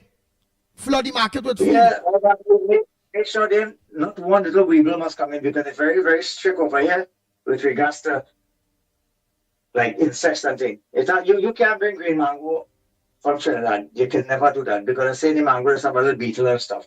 But guess what? That same green mango that will be falling and wasting all over the place, right? You get that green mango, you cut it up, clean all the seeds and everything. Once it's frozen and packaged properly, you have a market for that here. Simple things I tell you about here, that you have a market for, you know. We just call kurma. They have a big market for kurma and things. People want them things. Trinidad who living abroad want them things. There's a plenty of things to do. Trinidad is a place unlimited. We have talent like that here. Trinidadians have talent here. People long time never know about pineapple shop and things. Who create pineapple shop? It's Trinidadians. Anyway, we're going to line out is pineapple chow. Pineapple chow all over now. It's a plenty things that could come out of Trinidad. Well, anyhow, so you got the people looking 2 hours, 3 hours, and they can find stuff to do. Because I see Spanish in Trinidad selling plantain chips on the road in the hot sun, and they survive it. Yeah, that their Understand market. me? Plantain chip is their market. Imagine that. Them come to the Right. market. Just like the gyro, them Syrian and them come to their market too. Anyhow, before You people start understand? to call in and curse, especially Krishna, and you have a man who have this man away talking long. And blah, blah, blah. Everybody want KFC. You know somebody at Trinidad make a nice chicken, a fried chicken, and sell it at a reasonable price. They will get they will create employment for their own people too. Yeah, more for KFC. But Trinidadians just like to run after the 1%ers. They like to support the 1%ers. The government they need to look into certain things to encourage people to do things and support them. That's what I want. Support. People want a little bit of support and doing what they have to do. I mean, the right way. Somebody say green mango is very expensive in America. But anyhow, we gotta go. Thanks so much, Lennox Smith. A pleasant good morning to you, my brother. Yeah, pleasant good morning to you as well, my friend. I'm not seeing the usual on the screen. I have a monitoring screen here, so I'm not seeing. So maybe is either you might have omitted or mine's is a delay. Talking about let me see. The video, yes, above you. All right. That being as it may, you asked a question, and I think the topic would have been. I listened very profusely and very attentively to the debate relating to, of course, those persons who may be who have considered themselves UNC activists, and therefore, of course, comparing themselves with people like Twiggy and so on. And I have noted the argument for and against, so pro and con. I also looked at the whole question. I listened very profusely as well to the argument with respect to URP, CPEP, and should I say face of these projects moving forward. Once the corruption and the nepotism has been eliminated and the waste have been eliminated. And I think you are quite right with the latter. That is to say that all of these programs have their place. For forestry, for example, ostensibly is the reforestation of our landscape, because without it, you have greater runoff of water and greater flooding. So imagine if you didn't have it. It is there, and flooding takes place at the lower extreme in the country. So far, let's say, for if you didn't have it. And then, of course, you have the whole question of CPEP. Fundamentally, it came and might have been a sort of subsequent, because the precursor to that was the highway beautification program. And I think one after the next, and over time it evolved into what is called CPEP now. Why? Because at one time the country was seen as a dump, a landscape, or a mass or a geography of dump. People were very callous, they were very careless in depositing their rubbish, but more importantly, the burgesses and the hedges of our highways and byways and communities were always strewn with some kind of garbage, and a time had come, and thus, of course, the CPEP. But CPEP also presented a different model to that of what we would have been accustomed to under URP and under its previous incarnations. And I think CPEP has grown and has delivered that which was intended, because, CPEP, that model shows that the contractors would not be responsible for the payment. However, will be responsible for the supervision and making sure that the task that is given to that particular CPEP contractor manifested itself. And then, of course, you have a lot of what I consider be centralized operation, where the monitoring mechanism comes from the office itself. And therefore, you have roving people. You have, of course, persons to generate the checks and balance. However, URP has evolved into a very dysfunctional entity, and we saw that in the last administration, and it's very disconcerting that you have a situation where money is being expended, but you're not seeing any visible sign that what they would have been designated to do have not materialized. And what I'm talking about, box drains, for example, people on the streets in narrow areas, and of course, I think the model also suggests that it took into consideration housewives and persons who have those kinds of responsibility. They can, of course, get away early and still take care of their children. I think, and I agree that there is room for such an entity. I was having a discussion with Archbishop Barbara Grayburg and, of course, my own party, and we were looking at how do we, because one of the difficulty with the URP is the infiltration of those negative elements. I can say negative elements, but I think all of us know that is about gang and persons who want more than the fair share, ghostism and all of that. How do you eliminate that and keep the program focused on what the intent was? I remember very distinctly, for example, under the UNC, cerebral palsy mothers were given a menial task, but at the same time making sure that they got some kind of augmentation for the task that they have with the child, who of course is confined to bed, and therefore you needed some kind of assistance to such individuals, and URP was considered, the vote of URP was considered to be appropriate for that particular purpose, and I think it worked well. So you have those kinds of creative ways of treating with these matters, and the URP, of course, lends itself to that, except, of course, as I said, the negative elements that have infiltrated.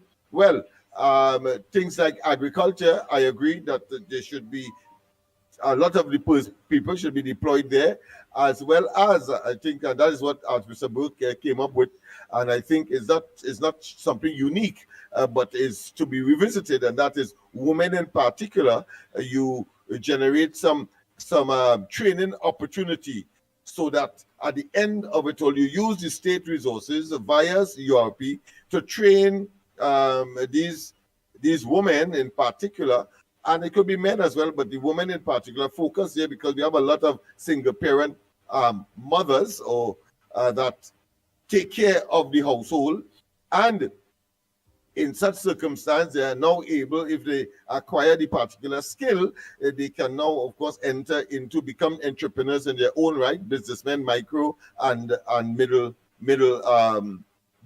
business owners, and continue to grow and to seek and to provide food on the table, so to speak, in such circumstance. So all of those are options that could be revisited, but very, very crucial is that the negative elements must not get any leeway, any opportunity to infiltrate. And so all of that has to be looked at.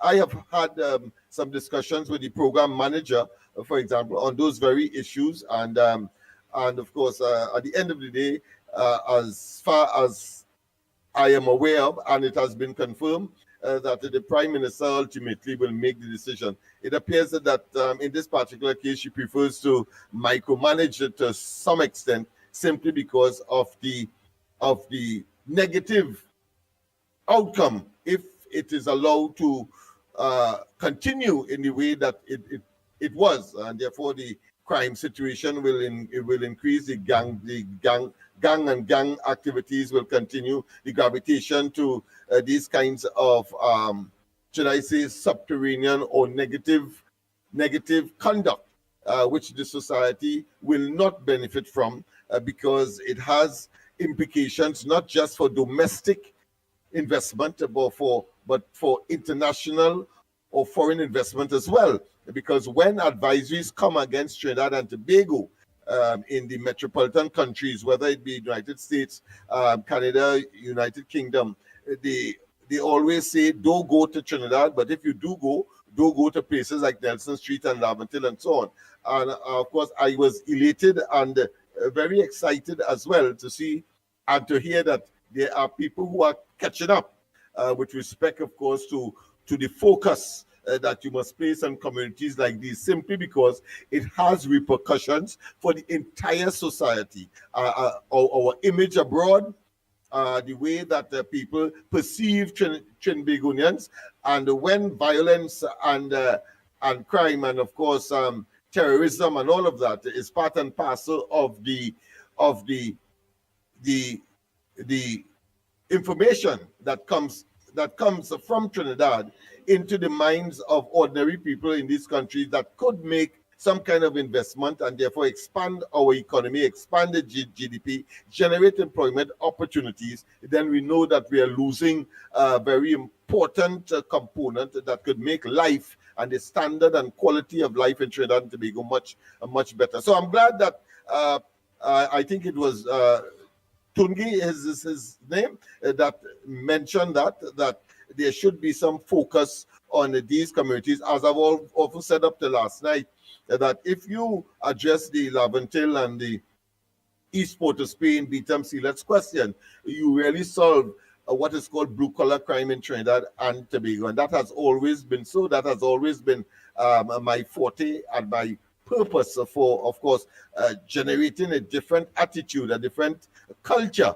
And so, as a result, everybody in Trinidad and Tobago will ultimately benefit. But to take the narrow and myopic view that Laventil, because they have not yet come to grips with the fact that they ought to generate the paradigm shift that is required. That is to say, to vote for the UNC, vote for any combination of the UNC and coalition of interests or whatever they may come up with for electoral purposes. That is the way to go, and that is the place to be. Simply because the PNM have not only devastated, not only have disappointed, but clearly have lost their moral, ethical, political, I wouldn't say legal, because they continue, of course, to work within the parameters of how to contest an election. So I can't say legal, but certainly they have exhausted the people's tolerance as to whether or not they can make any difference,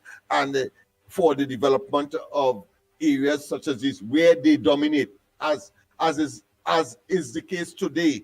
And so a local government, for example, elections is coming up.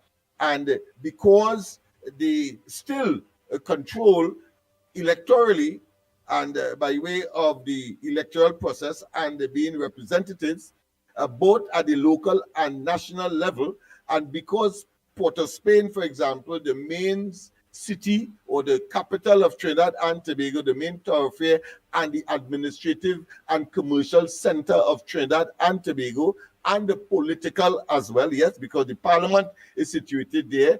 The major courts are situated there, talking about the whole of justice, and all of the administrative apparatus of state is there.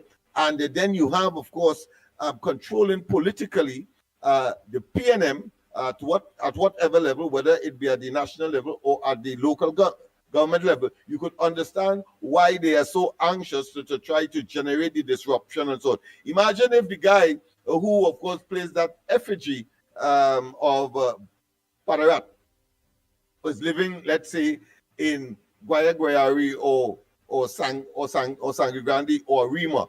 The likelihood that he would be reluctant, the likelihood that he will be reluctant to come into town, to spend money, to bring that to town and so on in order to treat with that is extremely rare, or should I say very narrow or very lean. But the fact is that you could walk across to the square from East Port of Spain, from Belmont, from Beetham, from Sealets, from on the hill. You understand why that is possible, but it generates the kind of image that suggests clearly and benefits, of course, the PNM 12 plus 1. It generates them because the more chaos and disconcertedness and mayhem and lack of trust in the present government that they could generate, it, according to them and their playbook, it works for them. And they have done that over and over, whether it be after the 19 86 trashing, or whether after the 1995 loss, or whether it be after the 2010 loss. The fact of the matter is they have always been able to use these constituencies because of the high profile they attract, in spite of the fact that they have remained, let's say, abused and misused and neglected by the PNM. They use them still to, of course, get back into office, and that must not be part of the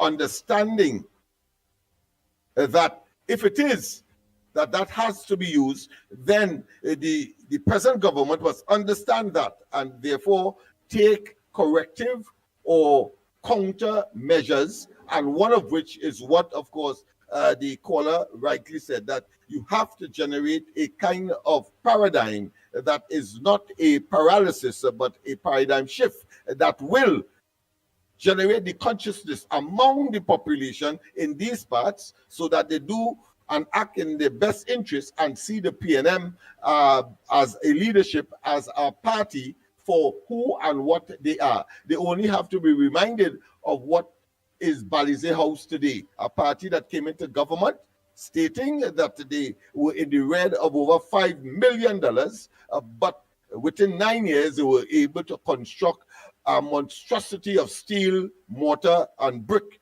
called Balize House. And therefore, you know, the only way that money could have come is because they were in government. And just in case, now that they're out of government, just in case people still have denial and somehow believe Rowley that is membership who provided that money, go to Balize House, check it out from now till next 3 years or 5 years, and see if it will move at all from where they left it on the 28th of April. Go and see for yourself, and then you will understand that it's only because they were in government, and therefore because of their corrupt act and the abuse of office, they were able to do such a tragedy and disservice to Trinidad and Tobago, and of course the membership, pretending that somehow they are upright and that they can manage the affairs of the country, that proved to be, of course, to the contrary. So those are the areas that I would want to address at this time of the budget coming up. The Prime Minister did say early next month, so we have an idea. It has to be early next year, very early in the first week thereabout, I would suggest, simply because there is a legal constraint. You have, of course, the national accounts team that has to be assembled of the parliamentarian to look at every line, and that is a process, and then you have to go to the Senate and so on, but it has to be completed within a certain time. I think by the end of October, that exercise is supposed to be completed, so we have a budget to treat with the finances of the country for 2026. So that we look forward to. Of course, there are some what I can say rousing, or by of course across the border from Trinidad. They're talking about Venezuela. I see that there's a new threat that was directed at us. I think from Maduro himself, apart from the Vice President Delcy Rodriguez, but there's a recent one where he's saying that if America attacks to some extent, words to that effect, then Trinidad and Tobago, in other words, will have to be attacked as well. That is what I interpret that statement to be. And while we know is, of course, saber rattling, we know is that the fact of the matter is that there are people in Trinidad who will take Maduro's seriously or use it for political mileage, and therefore harp on those comments and have people, of course, in a state of trepidation or in a state of anxiety. I say, do not be troubled. The Prime Minister has taken a position which ought to have been taken a long time ago under the Rowley PNM administration and Stuart Young administration, and indeed did not do that. And while we must be concerned of the definite silence of the present PNM leadership on those matters, the fact of the matter is that we have a government in place that has taken the correct decisions in terms of its foreign affairs and CARICOM affairs policy and positions, and it must be followed to the letter. And I am saying in no uncertain terms that the government is on the right path. We cannot disregard the most powerful army in the world, the most powerful economy in the world, and of course the largest economic partner that we have in this region and elsewhere. We are talking here about the United States. So those are some of the areas that I would want to focus upon, and that I'm sure that we will have some additional discussions on the matter during the course of the program, and of course leading up to. On the question of the state of emergency and that effigy, well, it is nothing different to Roger and they when they of course constructed an effigy or mannequin of the current prime minister. Then when she was prime minister between 2010 and 2015, and it is nestled in the whole concept of free speech. I am disappointed about somebody's conduct and or action, whether fair or unfair, whether justified or unjustifiable. But nonetheless, we have a democratic society where there is a freedom of speech, and therefore that would come under that category. However, I take the point that if government facilities are being defaced or are being, of course, graffiti, they call it graffiti, yes, that the police can take certain action, but that would be far-fetched. Wise, of course, that discussion was live on this program earlier this morning. I remembered very distinctly where a police officer, well-known Marjorie, the late Marjorie, she, of course, we know is a staunch PNM, and people have the right to, of course, like a party. Of course, they can't be overt as Marjorie was, but she was. And when somebody failed to stand up because the national anthem was being played, she promptly charged them for being disrespectful or something. I don't know where that charge came from. I always felt that is your option to sit or stand, but she insisted. I don't know. I think that case was eventually dismissed. But the fact is that some ambitious, some overzealous police officer could have gone in that direction. But I suppose times have changed because police officers today are conscious of the fact that they will not be influenced to do such or engage in such excursions by this government, because they pride themselves on being democratic. They respect, of course, the rule of law and the right for people to protest. We saw the opposite when we went to the savannah, even though it was in the pandemic stage, but they told us how to operate in public. We wear masks. Do not, of course, assemble more than a certain number. All of that was done, and of course, the savannah was chosen because it is open. Probably all of the population of Trinidad and Tobago could hold in this 3-mile circumference savannah, and yet still we were 30-something. I think it's 32 of us were, not me included, but Mickie was included. So I'm saying of us were, of course, arrested. And of course, subsequently to that, we were tear-gassed. And you will not see that for sure, no matter what the circumstances are with this administration. What you will see, of course, is action being taken, as is the case today, on the advice of the police, credible advice, and that is a state of emergency, yes, to do what? To save lives. To save lives. And when a position is taken with respect to the impasse between Venezuela and the United States, you see, once again, it's to save lives and, of course, and to protect one of our very firm and possibly original members of CARICOM, talking about the Guyana situation, as the Prime Minister rightly said. If it is that Venezuela should attack Guyana,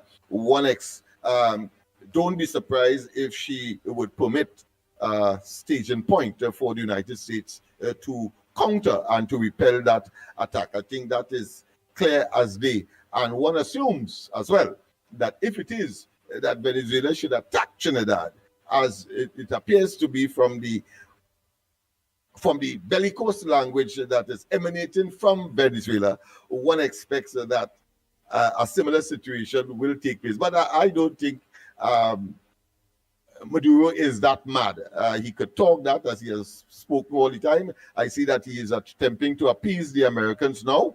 He is saying that, of course, he too has mobilized troops and other internal security within the boundaries of Venezuela to go after the traffickers of drugs and, of course, the cartels. So yes, but we have heard rhetoric like that in the past, when he said that, of course, he will make sure and conduct fair and free from fear elections, and will invite, of course, certain international observers to the country in order to conduct or to observe those elections. But at the end of the day, he reneged on that, as is the case today, and we therefore cannot trust a person like that. The trust here is not dissimilar to the fact that we distrust PNM as a party and the individuals therein, as we go into what I consider to be the granular level in terms of the individuals. We have seen the operation of people like Al-Rari, Stuart Young, Gonzalez, all of them at one time, and of course even the current opposition leader and leader of that party, I talk about Penelope Beckles, who would say one thing at one time, be part and parcel of that one thing, and do something entirely different on another occasion. What I'm talking about, yes, property tax and of course the subsidies, etc., that they have reneged on after, of course, promising that they will not engage during the elections of 2015. Yes, my friend, go ahead. The lines are open, Trinidad and Tobago. Yes. Time check. 33 minutes past the hour of 8 o'clock, and you're listening to the Ground Report. Yours truly, the Pitbull of Radio, and Lennox Smith in studio. What's on your front burner? A lot was explained by the big word man when it coming to whether it be Venezuela, whether it coming to the bully, the Friday, Good Friday, bubbly, or whatever it is. But what's on your front burner? I meanwhile, let me just run some of those. Oh boy, let me take this call. Go ahead, caller. Morning. Go ahead, caller. Hey, blessed morning, Andy. Blessed morning, Lennox. Morning, KFC. I am a comrade, say, USC activist MV and Twiggy. Nobody MV and Twiggy, you know. But Twiggy wasn't there in the trenches when we were fighting for the last 15 years. My boy Soapy was fighting for the last 26 years here on the radio. Santa Cruz. Twiggy just come out just so. We had a fishy fire coming over Twiggy give. And that man was beaten Barry down. That Mr. Ruka. You see what kind 91.9. He's a stalwart PNM. So he come out now trying to defend European workers and CPAP workers. He was a big player too, you know. So the European and the CPAP workers, all of the hot oil, those have big trouble. We just restructure him and we get rid of the big players and enter the UNC activists and strong supporters. They will go and bid and get a contract and hire back them same people and them, and they'll get back their jobs. So don't tell me about envying Twiggy. We're glad for Twiggy, but Twiggy supposed to be in the back of the line because it has supporters and die-hearted activists fighting and toiling. Literally, I have Twiggy making tea in WhatsApp for $10,000 a month. I can make tea too. So nobody envy nobody. Sandy, I look so listen. Bless. And Andy, I had that same conversation only this morning before I came on. And I want to say that there is validity in the concerns that these people have. However, of course, as I've always said, that I will not question the decision by the decision makers, because we trust that at the end of the day, all will be taken care of. But you cannot prevent a person who has been around longer, maybe much longer than Twiggy would have been overtly and open to, of course, supporting and not be concerned. It will be irrational. It will be a flaw in the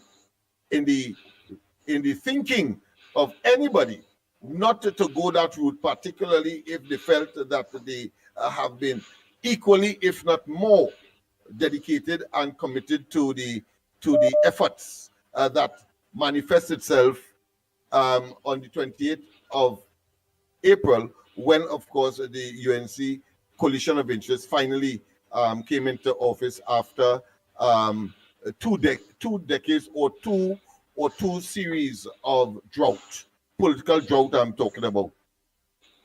Go ahead, caller. Morning. Yeah, good morning. I heard you on about the offensive, the person committed by making the bully anything, and a police officer, you call, say that they can do that. But that is only allowed during a religious season. You can't do that every day. And the next thing, by putting them in the alarm post is an offense, because you can't hang up anything on alarm post. That's an offense. But it's allowed for the religious season. But he wasn't an alarm post. He wasn't an alarm post. He hung it up on Woodford Square. I'm going to explain it to you now. Yeah, go ahead. Listen, he put it in the entrance of a public place and then swinging a stick and beating it. That is obstructing an entrance, a public entrance. Right? That is obstructing a public entrance. And then you could also charge him also for disturbing the peace. Not inciting, but disturbing the peace by singing and shouting under the speech. You can't go and make all kind of public statement in the public place like that.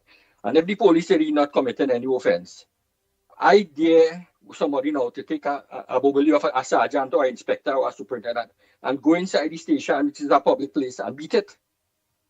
You understand? He committed an offense by doing that in a police station because it's a public place. You understand? The police would have fined an offense to charge anybody if it was another political party in power and was doing that against party. That is how things operate. You understand? And Andy, I want to tell you, people talking about the immigration law and these kind of things, right? So let me break it down for you. No law enforcement agency, and the reason why I make it broad for law enforcement, that include immigration, police, customs, all these things, cannot detain anybody without having proper documents to keep them in custody. And what I mean is that you cannot detain an illegal immigrant in Trinidad and just get him in the jail and put him. They don't allow that. You can't even keep him in the station for too long either. That is the offense. Right? They must have warrant for them and take them to the jail. That is the proper procedure. Right? So when people telling you that they can detain anybody and anything, nobody can do that. That follow the procedure and the law that is in the books. Now, they was talking about the visas and them. To go to America, I have a B1, B2 visa, which is vacation. Then they have the one then for with the work permit one, right? Which is the H1B visa. Like for people coming to pick fruits or work for whatever company, whatever, right? H1B visa. Then there's corporate business people who want to open business in America. You must come with a certain amount to invest. You can get a visa for that, right? And then the green card is also a visa, the resident visa. So when you have a caller telling you nobody knows what they're talking about and he alone knows what he's talking about. When I get my green card and I came to America, the first thing the immigration officer tell me, make sure I work, right? And then they tell me they'll mail the green card and from the resident that has stayed. So, and what they sent was a green card and my social security number. With the social security number, you can work. Now, what I want to tell you about a social security number thing, right? Where he telling you that when you get green card, you can't work. You telling me a person come to live in America with a residence status and they can't mind themselves? We have to live on the money, they leave the country, their country to come and live here. That is telling how utter rubbish and utter nonsense people is be talking. And the fella who tell you that they're targeting brown people and they're targeting, and the police or law enforcement people just work on suspicion. They don't work on things. So they look at the people who they might be looking for. They wouldn't just go and round up any and anybody. You understand?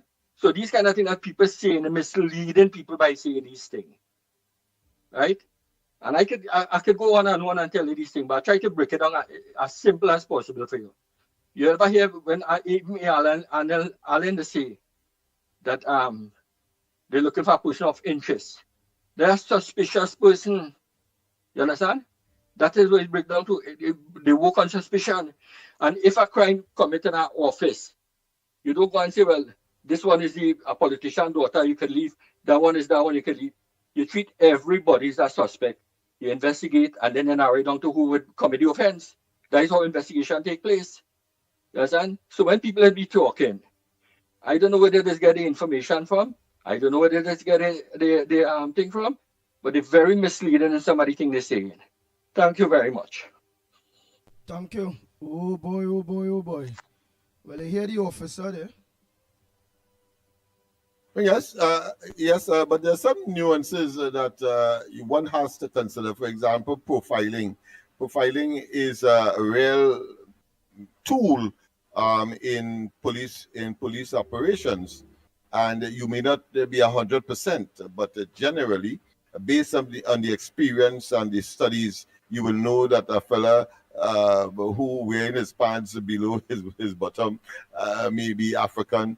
And all of that would, of course, be seen as a particular possible suspect, even though there is no evidence that he committed a particular crime. I'm just using that as an example as to how they profile people and the likelihood that an Indian may do this as opposed to an African. All of those are part of tools that the law enforcement agency use. So it's not as straightforward as the caller would have, and I'm sure that he didn't have the time to, of course, go into those details, but certainly those are some of the considerations that would take place. In fact, having said that, I am very disturbed today, but at the same time pleased. So I am betwixt both emotions, being pleased and, of course, disturbed.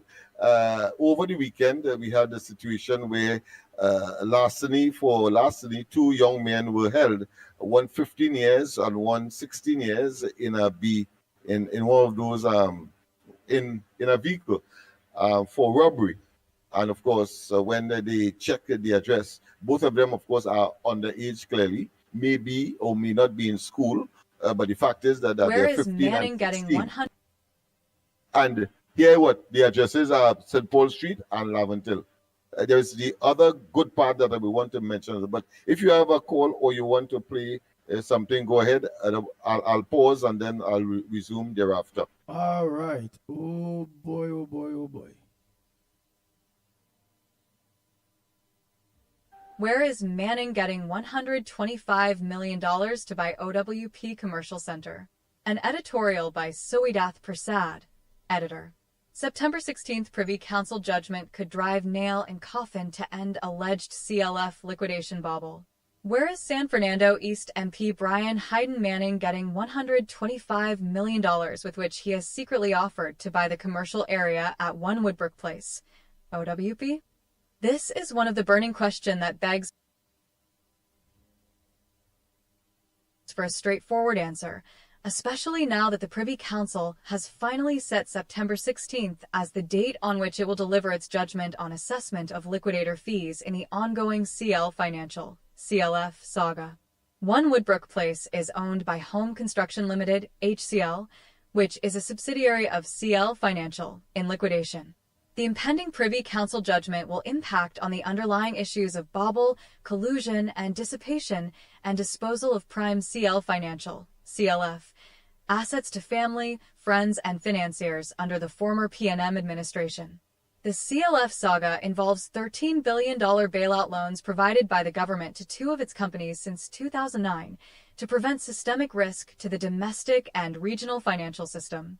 At that time, CLF was the largest conglomerate in Trinidad and Tobago, operating a number of companies in the banking, insurance, energy, construction, and retail sectors.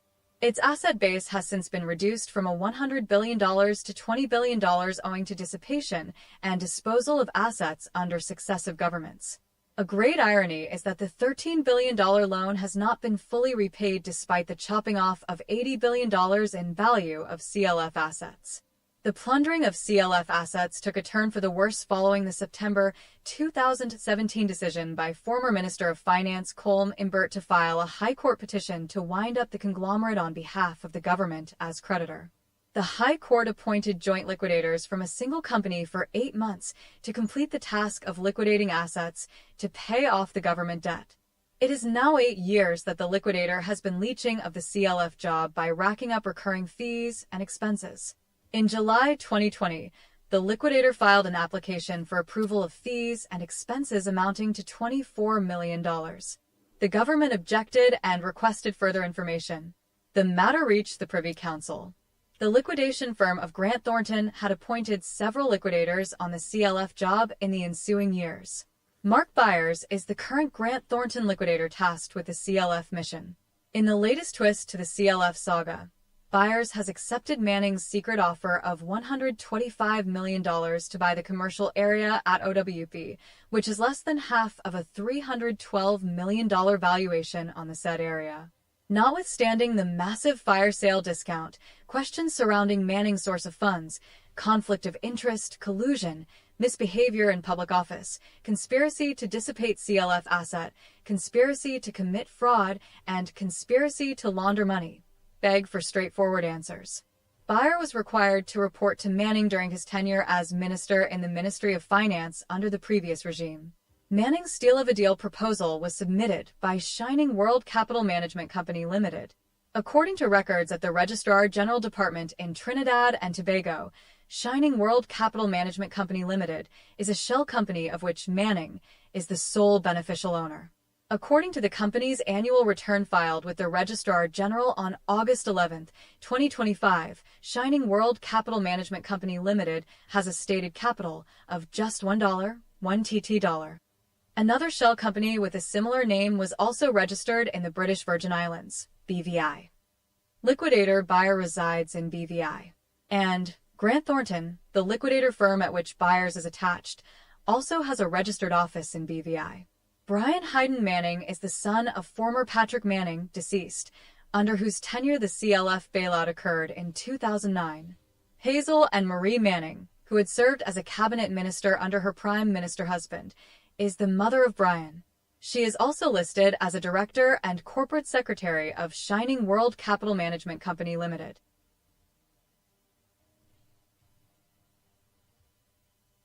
It does not require rocket science to connect the dots relating to the disposal of a massively discounted prime commercial property via a questionable transnational purchase agreement involving a conniving BVI liquidator, a conflicted former TT government minister, and the less than naive ex-minister's mother. Oh boy. So that's the big question. Go ahead, caller, before Lennox give his thoughts. Go ahead. You can also get a visa called a student visa, which I did. I get a student visa, came to America and studied. But anyhow, and the guy Lennox talk about profiling, that is 200% correct. I think there was a case in 87 in Boston where I used to live. There's someone shot a girl in the car. She was pregnant with her husband, and it was a big thing. So, what did the driver, which is her husband, said? A black guy shot her, and Andy Limited, my friend, my brother, good friend, he become my friend. Because I work with his brother as a security guard. Was the investigator, a black guy was the investigator. You know what he did? He went to the baddest place in Boston, Rochester, and he hold a black guy who had a bad reputation. He had a lot of long lists and charged him for the murder, for shooting the girl. And after the investigation done, you know who shot the girl? The girl husband in the car. The case was called the Stewart case. Shot the girl in the car, her husband. And my friend, my brother friend, had to go on a 6-month leave to the police. That he was wrongfully charged, the wrong person, they were going to sue him. And yes, they have a lot of profiling in America. The one the officer calling and talking and being well, sometimes I wonder, you know what, I got to stop correcting them people. All right, Andy Lennox, I'll do them later. Thank you very much. People want to know where Manning getting that money. Go ahead, next caller, morning. Good morning to the magnificent tree. Yes, what I had to say this morning, you see, when it coming to the CPEC workers and the URP and all these kind of things, right? You must know that these things come into existence because like a kind of voter pardon system. Because before I was a casual worker in Wassa, right? In my early years, right? And even I know county had casual workers, works as casual workers. And I from the beach area. And I could remember it had forestry department workers, it had river workers, it had the works, people collecting the bush going up on the beach road. And county had LHA workers, and they had normal workers working with county that will see about the drains and slipper drains and the inputs and whatnot. But the man introduced this CPEC thing. It wasn't anything bad, but he introduced it really for vote. Because they used to tell you, if you vote for the PNM and you vote for the next party, they will close down the CPEC area. And I was walking down south when I see the first set of CPEC workers cut the hill was somewhere between, I think, La Romaine by this price mat. And it was good. You understand? So nothing wrong with these CPEC workers, but it ended up turning out into a voter panning thing. And they started to close down. Like right now, it's a forestry workers. Right now, like it's a river workers. Right now, everything's going up on the beach road where works used to. I know all them fellas who resign. It ain't nobody working there again. Right? So this is the thing that happened. I tell no cultural workers. Right? I know they say when the CPEC are doing this, so when them close down, they're getting work done. But all them things is just a kind of voter pardon thing. Right? So I know about this thing. I could talk more about that because I was even working with CPEC driving truck and all too. Right, with them, I drive truck with them, the URP system, and it's real corrupt, right? Real corruption that has taken place in these places, right? So I know about this thing, but me, I really want to come out and talk this thing because men know me, right? And contractors who I used to work for. If I go to tell you that now, they will call me and really bash me. So I can't really give all the real insight that I know, but these places are really corrupted places. Right? And we have to understand that. Right? So me, I will take it on too much. As for three against you, people have to understand. It's not only the UNC activists that make this UNC government win this election. You must know it had PNM people who was influenced like people like Twiggy. It didn't have to be in she area, but it could happen where she might influence people quite in La Brea.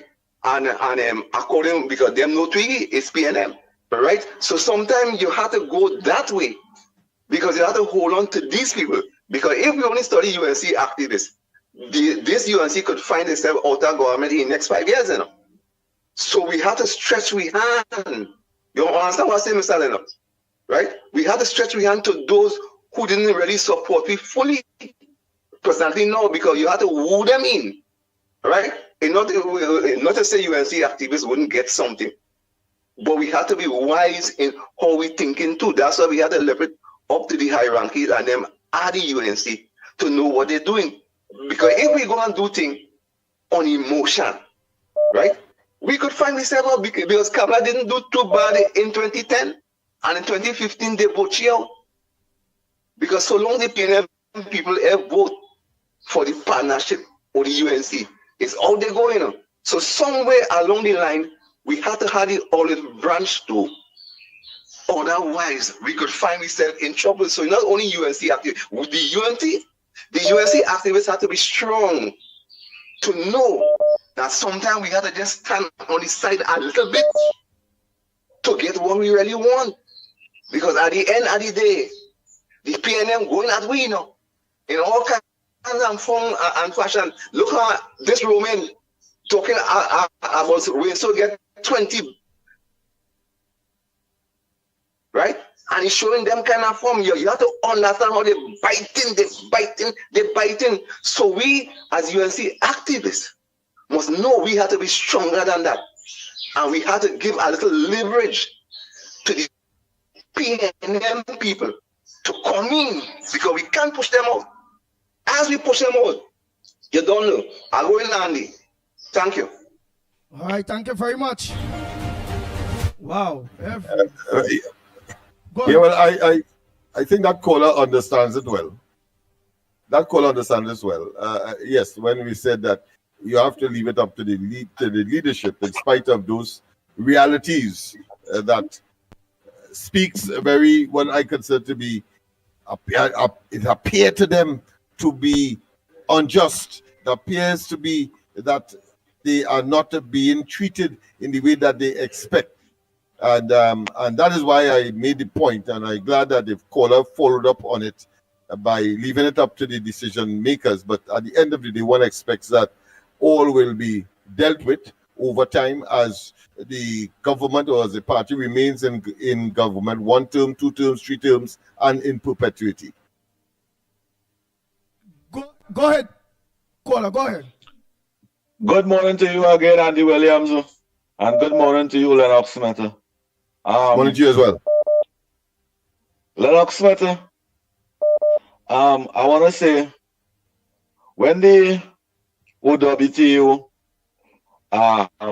make a mannequin of a Camera Persad Vicessa and drag the mannequin in Port Spain, they did not have any dangerous weapon, a weapon that is used for grievous bodily harm, beaten on a fence, on a state of emergency.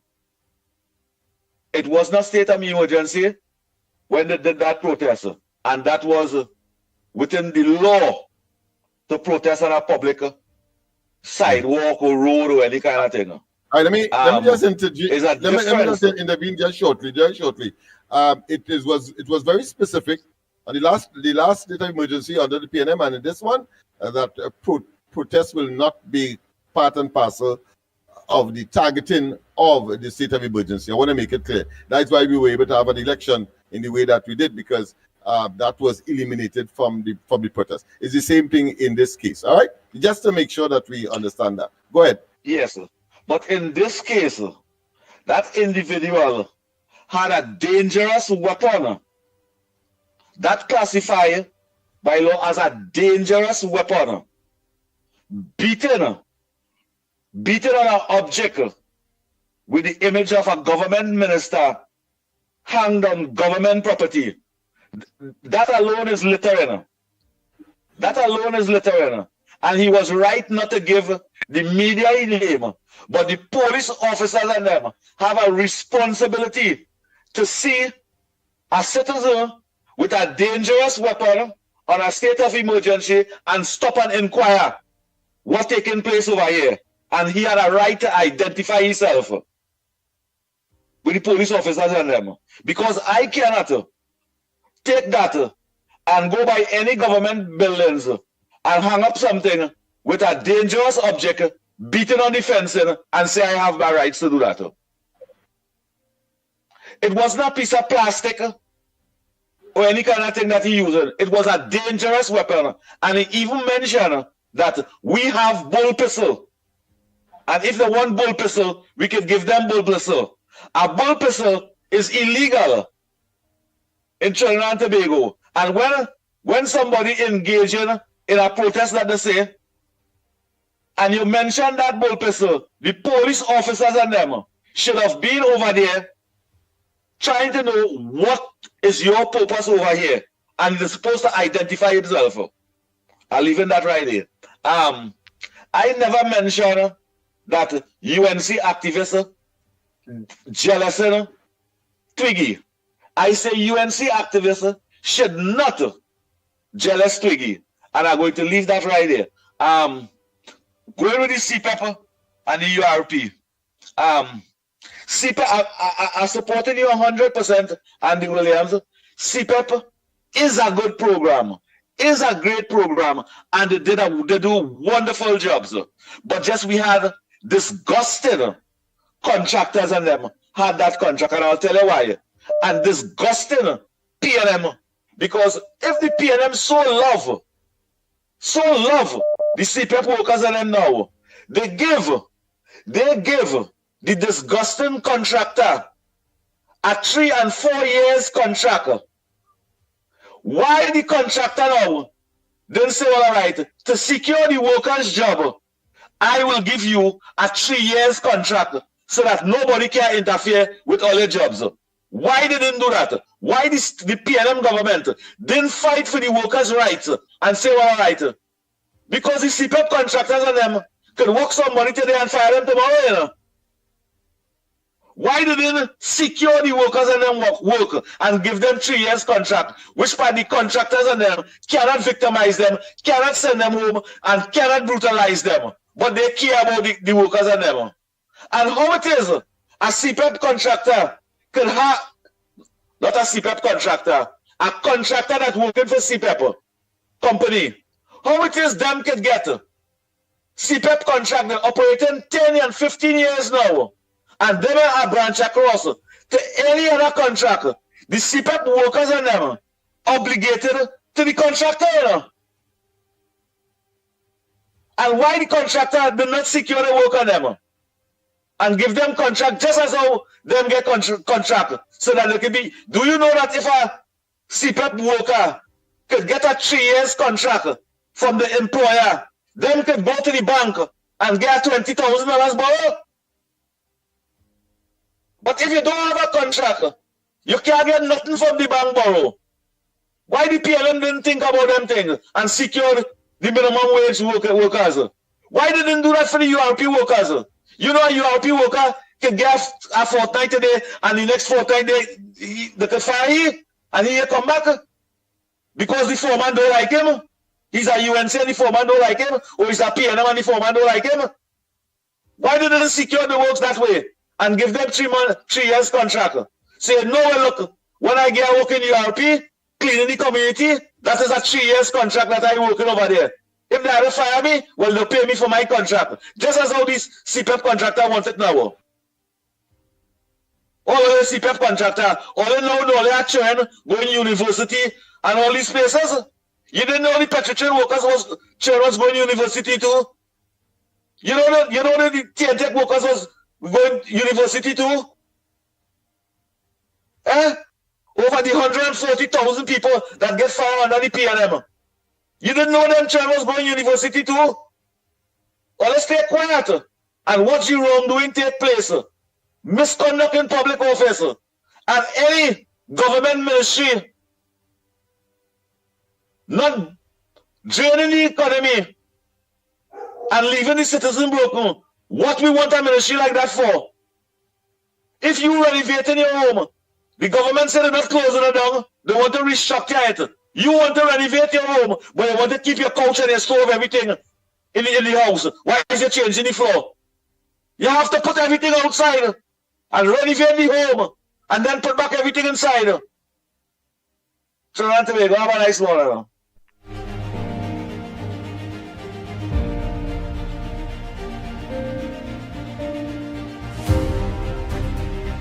There's no 5 o'clock. Good morning, ground report. Bossman here. I wouldn't waste time to get distracted by those fiends who criticize every single contribution I make. Their arguments are feckless and facetious, and they talk a lot of flim-flam. Anyway, this morning, there at the San Fernando PTSC, there was no 5 o'clock Port of Spain, no 6 o'clock Port of Spain. The bus came 7 o'clock. Andy Williams, most of the buses had come back down from Port of Spain to San Fernando. The dotish, stupid San Fernando PTSC management is taking those buses and sending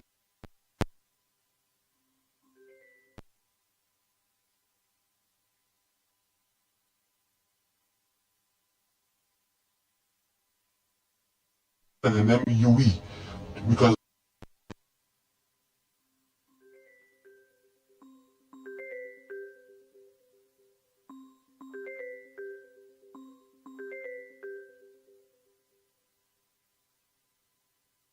Go ahead, caller. I want to finish off that busman voice note, but go ahead.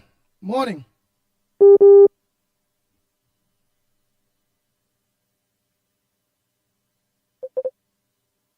Go ahead, caller. Yes, ground report. This is calling concerning the two different things we calculating there right now. You say we close on CPEP, right? We close on the forestry, we close on all these things. But the greatest thing that was the earner, the foreign exchange, that's why we're suffering today. Yeah. Which is you hear me? Yeah, which is Petrotrin. Yeah. So if people want to compare and see who do more hurts or more damages to our country, okay? Properly. Yo, we are here. Don't listen to your background. Don't listen to your background. No. Yeah, but they don't know that what they're talking about. I watch most of these people. Himself, Mr. Lennox, could explain the people which is the department that hurt the country the most is the foreign exchange. And if he didn't get that right, I don't know, Mr. Lennox, he could explain himself between CPEP and foreign exchange. $80 a day cannot mind a man. I have a brother-in-law working there. Right? And that man become a vagrant with working CPEP. When people come and mixing concrete for $200 and putting up blocks for $200, he went and joined CPEP. So tell me what direction CPEP heading the young people into.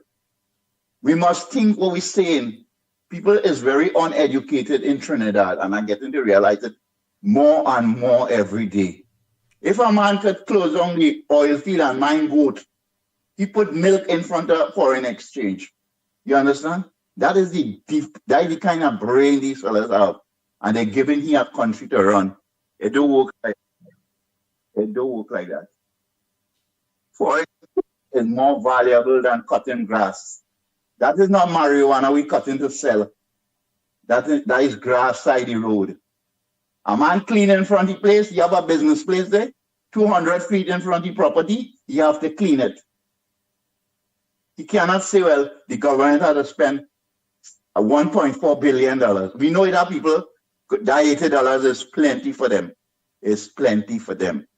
But we don't want the children with growing up in that. I sent a tape for you where Elvis Presley sing on a video. You could check a video and run back that. You see a girl from New York. She live in New York. She said she never heard that song yet. When she played, she cried to listen what it is Elvis Presley say.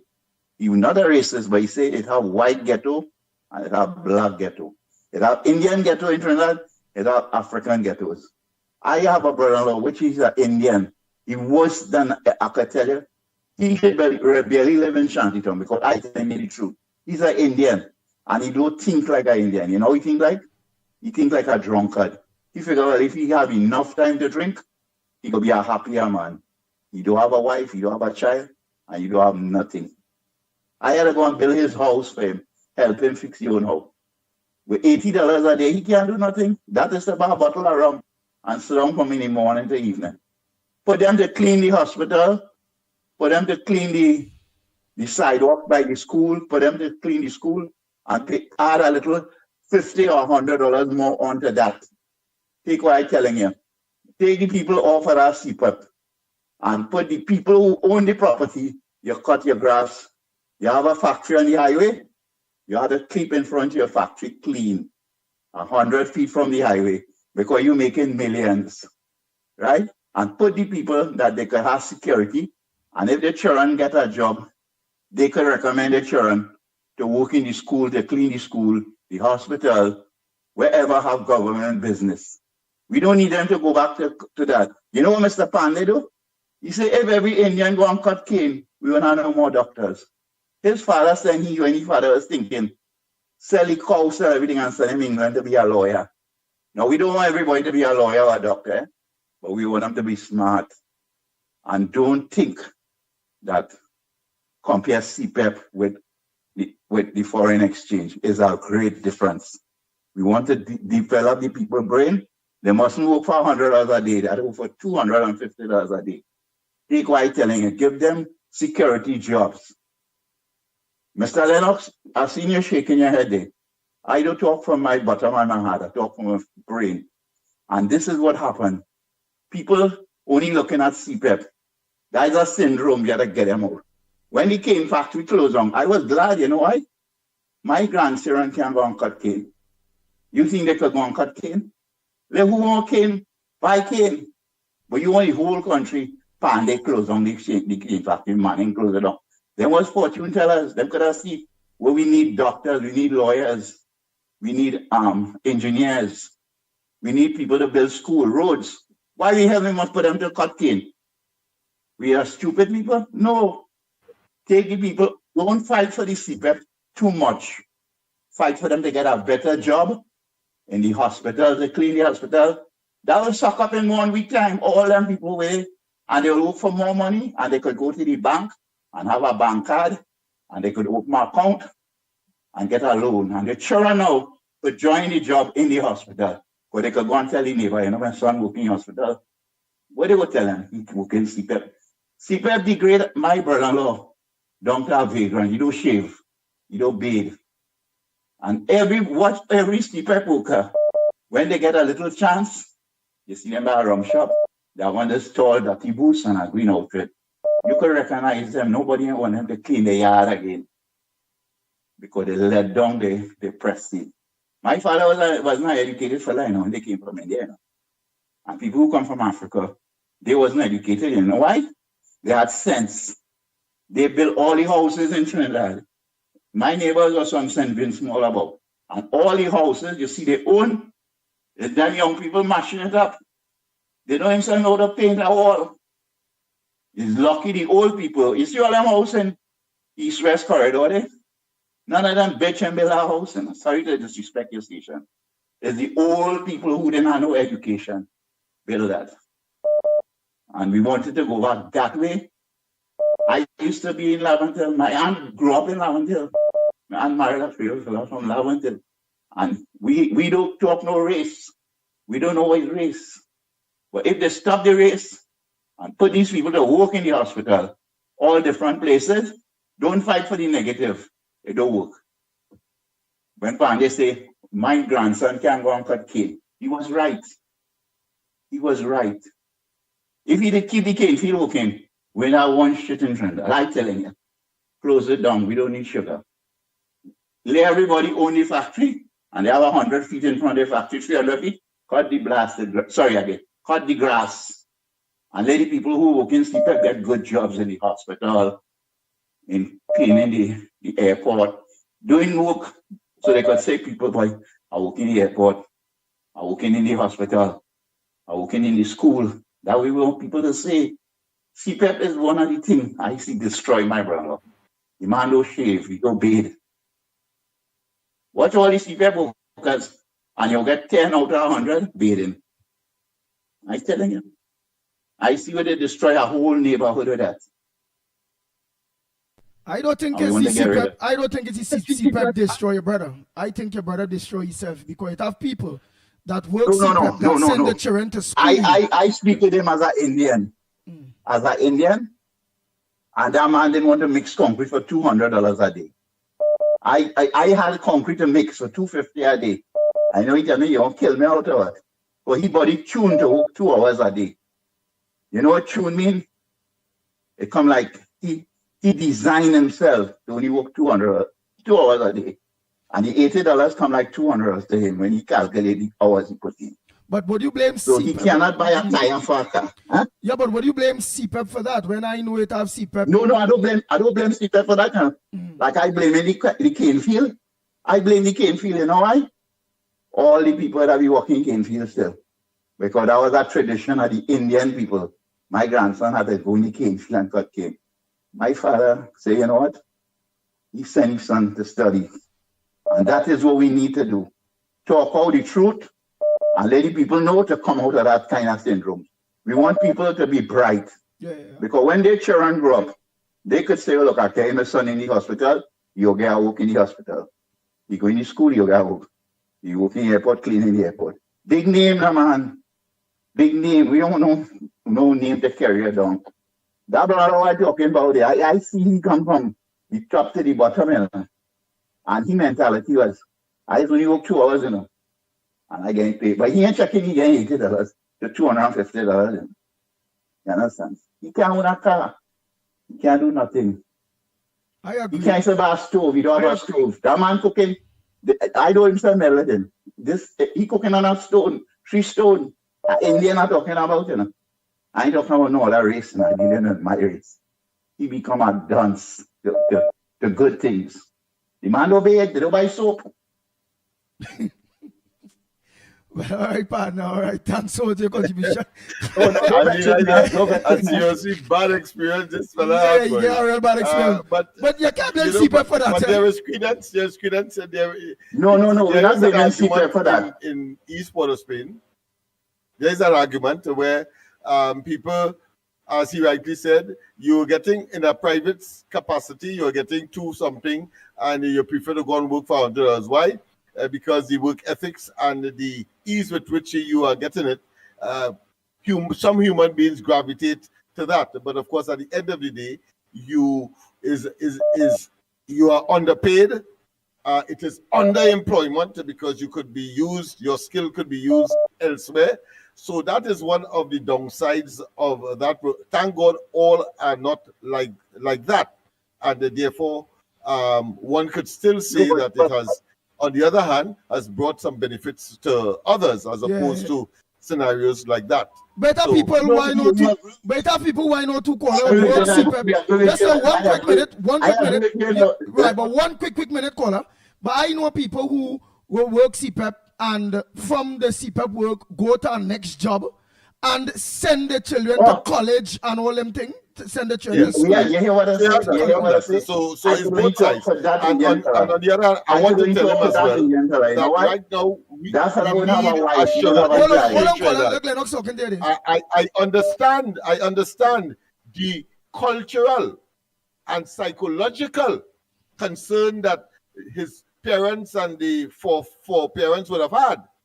But it doesn't mean to say that you can't mechanize, you can't adapt the industry to present circumstance, utilizing the technology. I bet you bottom dollar, if you bring in the tractors and all of the plowers and all of the modern equipment, you'll see how many of those same people would want to gravitate and others outside of that ethnic group. But I understand the quagmire of his ethnic group, and I think he's talking from that perspective. And from that perspective, I think it was right for people like the former late Prime Minister to say, get out of that and go to higher advanced ambitions and of course places where you can make your contribution other than in the cane field. Just as how in Laventille they say that it's steel pan and they developed the technology center only for steel pan, and I said no, everybody in Laventille don't like steel pan. You have to of course diversify it, and that is how of course the technology center came about,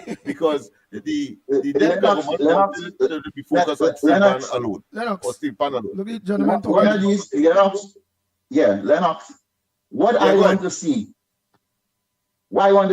if I could have speak to Kamala, I say, Kamala, don't invest no money in no Indian area again. Invest in Laventille. Bring the people out of that.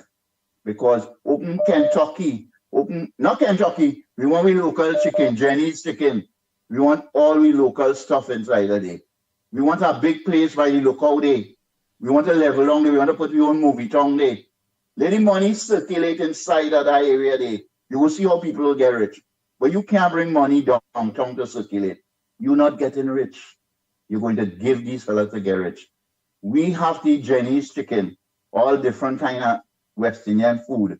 Yeah? Don't tell me churches is West Indian food. They call it Cajun. That is stupid talking. That is a fool, people. We want when my mother fry a chicken with the pot, that is tastes real good. We do admire that. Doubles, we want shark and lake still in Port of Spain. You could go down any night, you get dry rolls. Where the hell these dry rolls come from? And they get prime property. And they could put the oil on the pavement. Oil, I talk about oil. And when they're selling on the pavement, all our oil on the pavement. And don't clean it. You think a doubles man or a shark and lake man could fry that day? You see, they send the police and lock up his cells. Sorry again, sorry to disrespect. All right. Thanks I don't so like much. to see injustice. Yeah, I will call all you guys again. One of these days I'll get Lennox to understand what I'm talking about. I'm not a racist. I'm one of the people. If you take people out of poverty, crime done, you know. Crime don't come from richness, you know. It had a big thief like them for a good thief. But you could catch them. But you see, poverty. I've sent a tune where Elvis Presley played. And this girl, well, I sent she a thing. And she replied to me, she said, Mister, you never see that in her whole life. See if you find you there Elvis Presley in the ghetto, and listen to that song. And then we go say, well, boy. I ain't going to be able to play it because it's going to be copyright. And then No. Play it. No, I will be able to play yes, it. yes. Copyright. Yeah. That's trouble. All right. Could lose That's trouble. Leave that like that. Yeah. Yeah, I don't want to lose nothing. You see, Mr. Amar is a good man, but he's still on the left side foot. He's still dancing wrong side. He's dancing backward. You can't come and attack a prime minister trying to do the best. I don't know what UNC did that man, you know. That man's still on the attacking front. But between me and you guys doing good. Keep all your show going good. Yeah. Lennox, you're a very intelligent fellow. I admire what you do. You see, Lennox, I was watching there, you know. I show my grandson, I say, see that fella there? Lennox, I know Lennox is a little fella. He ain't gonna know me. And you see, he bring his son there. He know his son to go no see Pep to work. Tell him I say so. If he hear, Nice. you hear me, Lennox? But yeah, he hear you. But before you go, before you go, You're right, and you're right. Before you go, if your talent could be used elsewhere, why not? yeah. But before you go, most people the say, guy's a bright guy, you know. yeah. But watch, before you go, most people on the chat are saying, don't blame CPEP, blame the Bayram. Well, let me tell you something. Between me and you, my father drink rum, you know. My father was a drunkard. But he had sense. It's two different things. Some people could be drinking and they have no sense. When he done drinking rum, he go and sleep, he don't look for fight. I hear you, Lennox. I hear you. No, yes. Go ahead. The fact that you're here made because silence is consent. Yeah. All right. My father used to drink rum. Wait, But when he done, no, I can't go no more, boy. The people go cuss me. You on about right. so much I'll minutes. pause. Yeah, I had a thing. Bye-bye. I had to go. Nah, the people go say, look at what you doing there. That real trouble for me there. But again, I understand. But you understand the cultural basis on which he has brought this argument to the fore. He grew up and is part of a culture that was centered around sugarcane, and therefore one could understand that. I grew up in a culture that was dominated by the steel pan, but of course I tell them, if you're developing a technology center, do not develop it for pan alone. Everybody in Laventille do like pan or will not gravitate to pan, so you have to diversify it. So I suppose that's the argument, that's the lesson we would have learned from what you have said. That's the moral of the story. Oh boy. And you are correct, and Clint said, Clint Jones say, but only before CPEP and URP, how we used to maintain the country. So why are we making this an issue? Dude, all right. Go ahead, Miss Santa Cruz. Oh boy. Good morning, Andy. Good morning, Andy. I apologize for that loud belch. I just had a cup of ginger tea, so you know I had a loud belch. Andy, good morning to you, Lennox, Mikey Newbie, and to everybody out there. Andy, That's a nice question that the person asked, what was there before, right? But as Mrs. Prasad says, and I am going to address her with respect, the Prime Minister rightly said, how many people are we going to have cutting grass, right? Manning used that as a voter base. Manning created that as a voter base, right? For single mothers, as a voter base. That is what he did, right? And then look at now, it has mushroomed into corruption, right? And to the one who was beating that thing outside, wait till you go see come back on him. You see all that body blows he tried to give MP Padarat, wait till you will see how that's going to come back to him, right? And as I heard somebody say, why when all the people were retrenched from Petrotrain and all the fence line people lost their jobs, and so over 10,000 people, he didn't have a problem. But here how the maths not maths, and how that is lie, eh? He told Jolene John that there's over 75,000 people affected by it. And if 8,000 people, according to them, were sent home, right?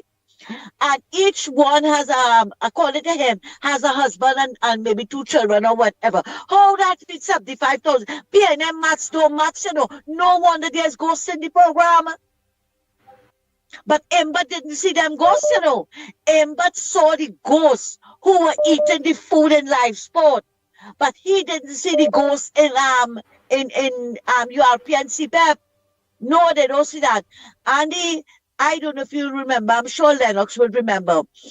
Before when President Kamona, when he was the High Court judge, he made a statement that why is it that every time there's a murder case and it reaches the court, it's because of some URP contract. They were killing one another for the URP contract.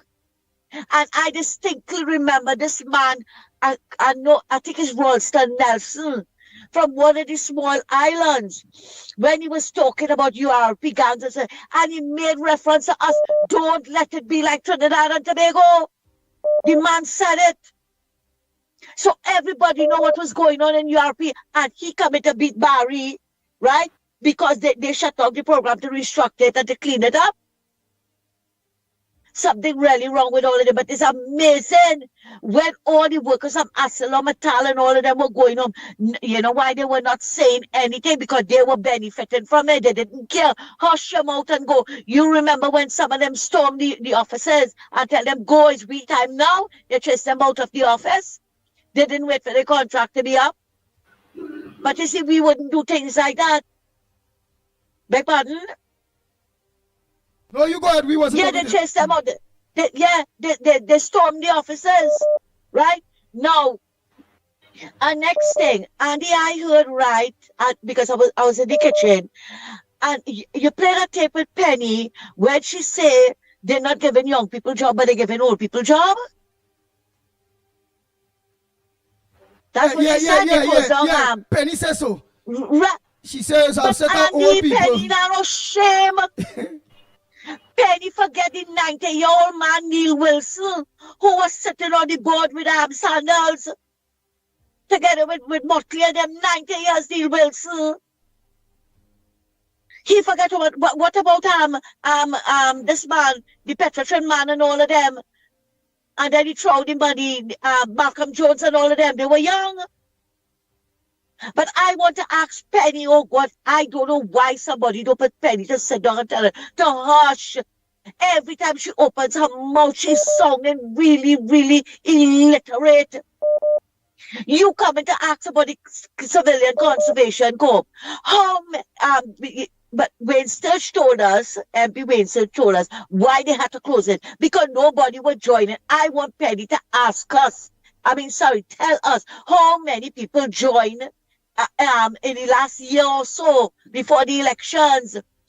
They were paying people to do nothing, Andy. And that is what they condoning. That is what Penny's condoning. And how they go to come to tell us, Imbert coming back? Where Imbert going? Lady, you really don't like the people in this country. Imbert laughed at us, right? He laughed when he raised the gas price 6 times. He threatened people with property tax. And you coming to say, Imbert coming back? Coming back where to do what? You ain't going back neither. You're not going anywhere. Nobody wants you because on this side, Rowley is working very hard to bring back Stuart Young.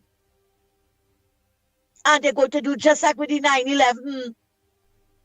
And you will have no choice but to shut your mouth and sit down and take it. And you come in, we're sorry. What you sorry for, Penny? If you were really sorry about it, we only treated the people of this country for 9 years and 7 months. You would have made a better apology than the one that you did. But you did it because you just feel people needed to hear that. We don't want no apologies from you. None whatsoever. And now this next one, I don't know where he resurrect from. Farris coming to ask them if they're going to get back the money from SIS and one certain Lennox, what is it, infantry, right? I don't know if I said that right. You understand? Yeah, infantry, yes. You're coming, why, right, why didn't you, when Deborah Peaks told you, right, to appeal the case with A&V drilling, why didn't you do it? Why didn't you do it? Because she and all know something was wrong. Although she was only a lawyer, she was only a lawyer. She know that something was wrong. But you come to question this government? Look, man, find a corner and go sit down in a corner. We don't want to hear nothing from you, Foster Cummins, but we waited to hear Penny talk about what is going on with Farris and Foster Cummins.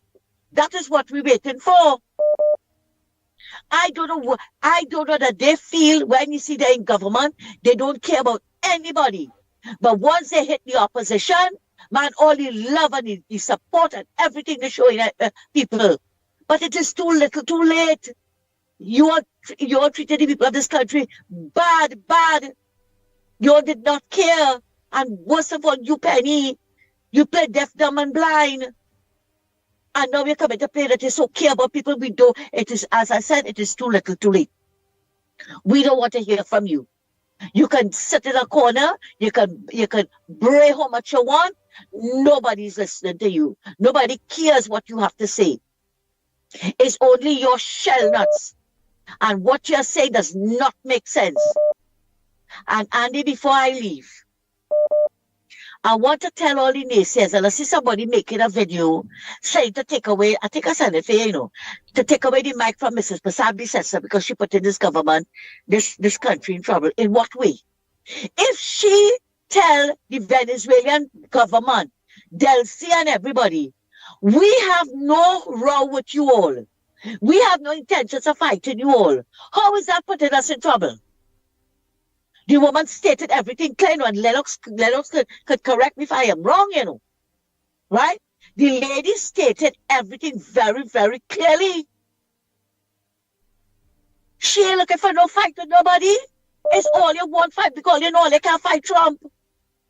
All you try to see who all they can fight and leave Trump out of it. It's Trump and them that bombed the boat.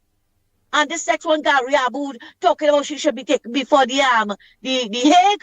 Why you don't go? You should go because you look like you need to go there. But you see, Andy, let me tell you something, And I will side with Ann Brown this morning on this. When all you want to disrespect the lady, it just goes to show you all your upbringing. And the children all you're bringing up have no upbringing either. Because if all they could vex because Ann Brown asking for some respect for the Prime Minister, something had to be wrong with all your brains really damaged. Andy, thank you very much and have a good morning. Take care. Oh boy, thank you very much. Wow. Well, Andy, I mean, the die has been cast and the arguments are bellowing as swiftly as could be, as a strong wind.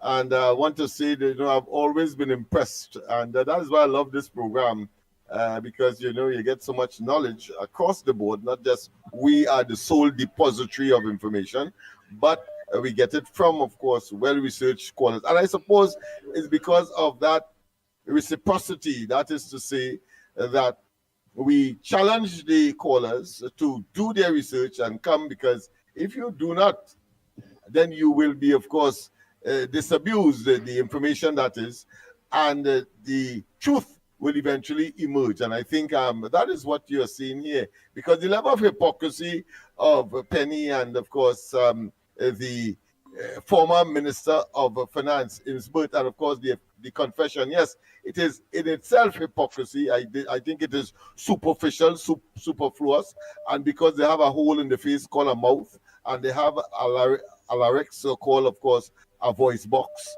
they are able, of course, to speak. But in terms of sincerity and genuineness, I think their dishonesty looms larger than the commentary that they would have been making in public. You see, they had almost 10 years to demonstrate that which they are now spewing, and clearly they did not. So what makes it, what will generate the revolution now? What will generate the metamorphosis, the change that they suddenly now have? No, that is self-righteous indignation. Suddenly you believe that you could continue to hoodwink the people. That is what that is all about. Go ahead, my friend. Good morning to you again, Andy Williams and Lennox Smith. And that is just not misleading the people and them. That is being deceitful to the general public coming from the PNL. But something I want to ask you, I want to say too, Patrick Manning spent over 40 years in politics and about 10 years as Prime Minister. And he never even built over a house. He didn't even make enough money to build a mansion. Brian Manning spent 5 years in politics, but he could buy a building for $125 million. You didn't have that when you clear your assets in 2020. Where you getting $125 million, Brian Manning, to buy the citizens of this country assets for $125 million?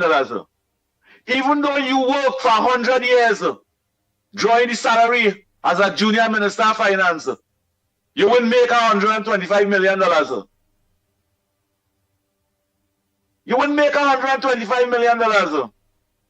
Which party in the Republic of Trinidad and Tobago for the past 10 years, your company, because your company have no employees, the company have no employees, which part do you get contract throughout Trinidad and Tobago and throughout the world with a company that have no employees and make $125 million to buy state assets in this country? You must answer that. And according to the Attorney General, that is the definition of white-collar crime that was covered up for years in this country. And they must put a stop to that. Ground report and citizens of this country. Your mother, Mrs. Manning, must ask you, as she son, where did you get, where are you getting $125 million from in 5 years? Your mother should be asking you that question. National security is supposed to be asking you that question. And every law enforcement that have the authority to investigate, the media supposed to be asking you those questions. Where you getting $125 million to buy a building? That is state asset. That is our building. That is Clico assets. Is the citizens of this country assets. We never tell you we want to sell it. You be building. You never come and ask us to buy that.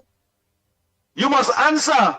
What did you do to make $125 million in this country, Trinidad and Tobago? And we must keep it and ask them that question. Your mother should ask you that. Thank you, Trinidad and Tobago. Thank you. Wow. And I am, I have cause to say that we predicted that. We said that the acceptance of the Salary Review Commission's increase was designed to cover up money laundering. Not that I'm accusing Manning of any money laundering. I want to protect the what we are saying, the integrity of what you're saying. I'm simply saying that there was no reason, no rationale to, of course, accept that because of the hard times that the country had found itself. But they did that because out of government, they can now say, well, listen, the increase that we got would have facilitating the sudden buying up of resources. And in this case, of course, we see what is happening there. But another very important, should I say, parallel that the last caller made is the fact that Balize House itself, it has stalled. It has stalled, but from a deficit or from the black or from the red of owing over $5 million to, in less than 10 years, you're billing something for over $100 million. That is the level of profligacy, that's the level of waste, that is the level of nepotism, that is the level of corruption that has, of course, typified the Manning, the Rowley, and the PNM as an institution administration. In other words, criminal enterprise that spouts all kinds of laudable goals for the country, when in fact they were engaged, of course, in fleecing the country and generating the kind of devastation that the present administration has inherited. Ravi is saying to COP or all these years, stop buying the man business. He could borrow how much money he wants once the bank willing to lend him. So he could borrow the 100 and something million or however, right? Go ahead, next caller. Morning. Good morning, gentlemen. Good morning, Andy. Good morning, Lennox. Calling from the Barrack for it. Andy, let me tell you something. I don't know if people understand where the word Saga Boy come from. When long time you used to hear somebody refer to somebody as a Saga Boy. Yes, you now that is referred to Lennox as a Saga Boy when he going to dance and he rolling all on his back and he had a woman him spinning and thing. Long time it had them type of Saga Boy. We came from the same cane industry where they used to be cutting cane and be blackened and mess up and all kind of thing. But when you see them come out of that cane field, they go home. They use their blue soap and thing and they scrub out all the fingernails and bead up and all kind of thing. And they iron up the gabardine pants and the silk shirt. And they take the comb. They find teeth comb and they comb the hair and put the part on one side and flick it back so and put a little grease and thing.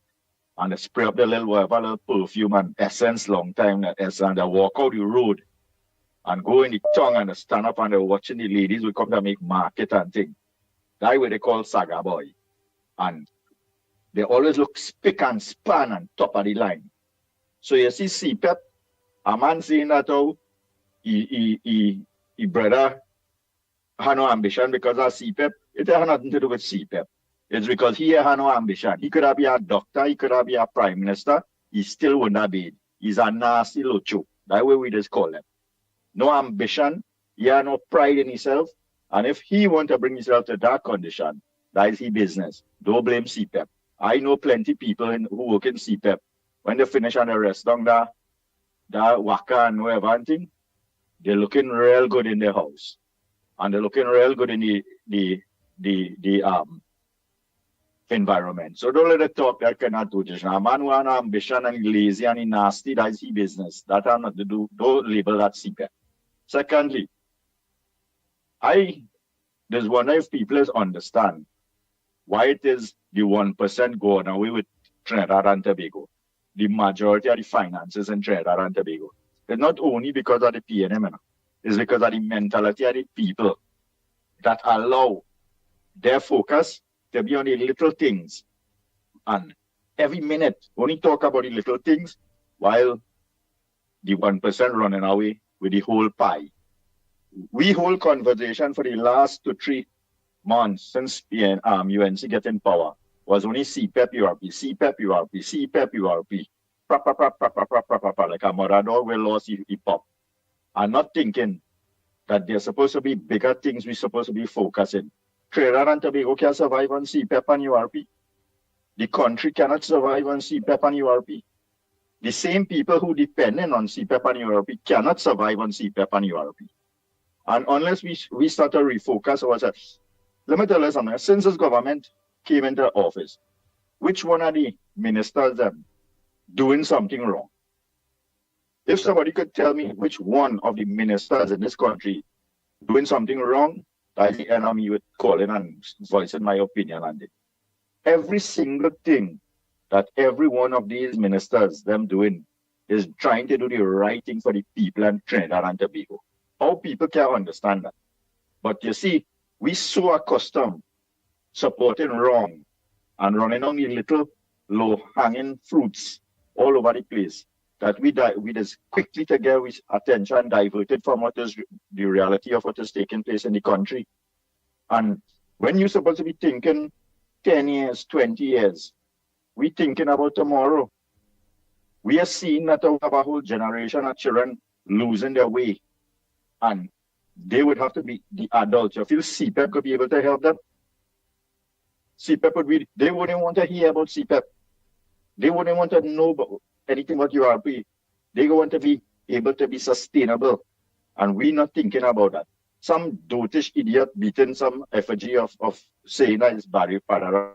And he beat that until all the hand and thing break out. They continue beat. All over Trinidad, let it beat. But we had to keep focusing on what is right and putting this country forward.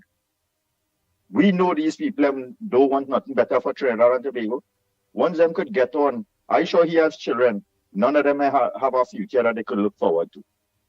And he don't care about that. He care about give them CPAP. So when I wouldn't have nothing left to give my children them, and them go fend for themselves, and when them reach his position, let them beat more effigy again. That's the mentality of these people. And we had to and stick with the ministers and them, support them in the rough waters and what they're going through. And don't give these people no airtime and no attention to make them feel that how the ministers are doing something wrong. Let me tell you something, just imagine, if this government came into office and from day one they had things that was functioning, that they could have just come now and improve, rather than 10 years of destruction that was created. We had to come now and put back every single thing back in place, start to get things working the right way, start to weed out the corruption, start to do all them kind of things. That taking time and money and resources and all kind of thing. When Dotishman Rowley get a government that he came into, he get a government of all the corruption that Manning was created, that had to be fixed with the partnership. You get a functioning economy, you get everything in the right perspective. Just to sit down and, because let me tell you something, when you look at the ministers that Manning had appointed in his government in the first time, it's as if done Sipotenian anyway, you know, because they didn't have no work to do. They know that they could have just going into all the ministries and do nothing. And it was okay because everything was functional. Now you have to make sure and select people and get them working and doing the right thing for this government to function. And because of all the destruction that was done by Rowley and his government, you know, you have to make sure and select the right boards. You have to make sure and select the competent people, the qualified people, for them to really put things in place. Look how long we had the Minister of Finance trying to get things functional in Central Bank and the Ministry of Finance.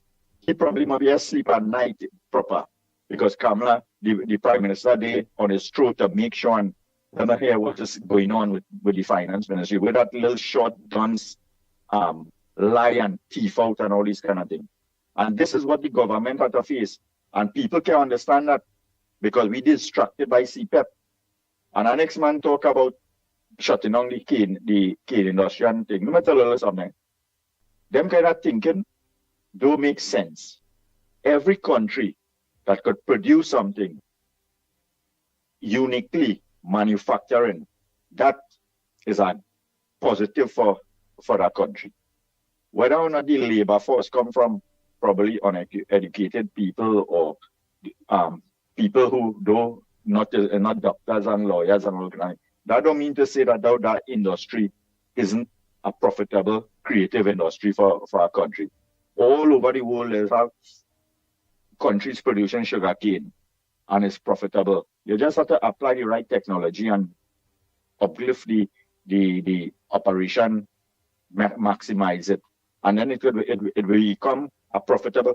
What makes cocoa and coffee so different from sugarcane? And cocoa and coffee is a top market commodity. It's demanded all over the world. So that's a big difference from sugarcane. And people have to look beyond this kind of P&M mentality of only thinking about little stupidness and making an argument and all these kind of things, and really start to see the bigger picture for Trinidad and Tobago to go forward. Let me tell you something, and again, I say this, people understand the kind of money passed through Trinidad and Tobago. If a man could sit down and you with your own self put $500,000 in your pocket and know what you could do with that and how you could live your life and make a life of $500,000 with our income coming in to add to that. Just imagine $500 billion, US are talking about, $5 trillion. That's the kind of money passed through this country. All you see where it gone?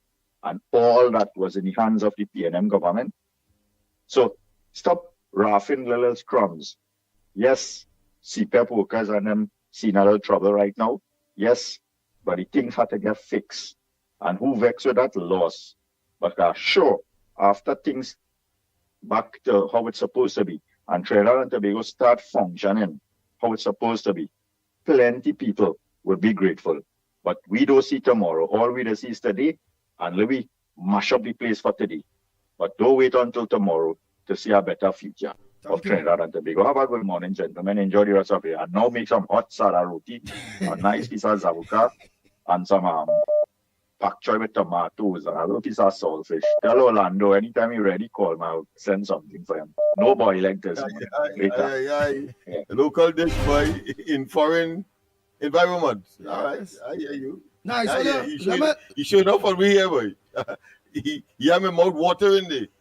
Anyhow, let me play. What more minutes we have? Nine more minutes? Yeah. Let me just play something out there quick. All right.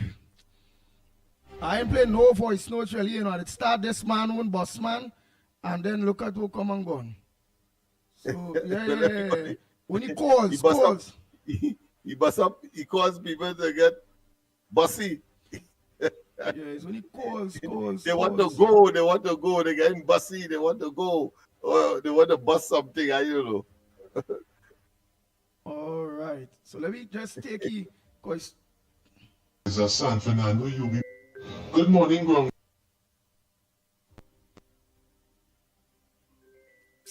Well, just now, I ain't taking no more calls. Let me just cut off all calls. Put this phone on I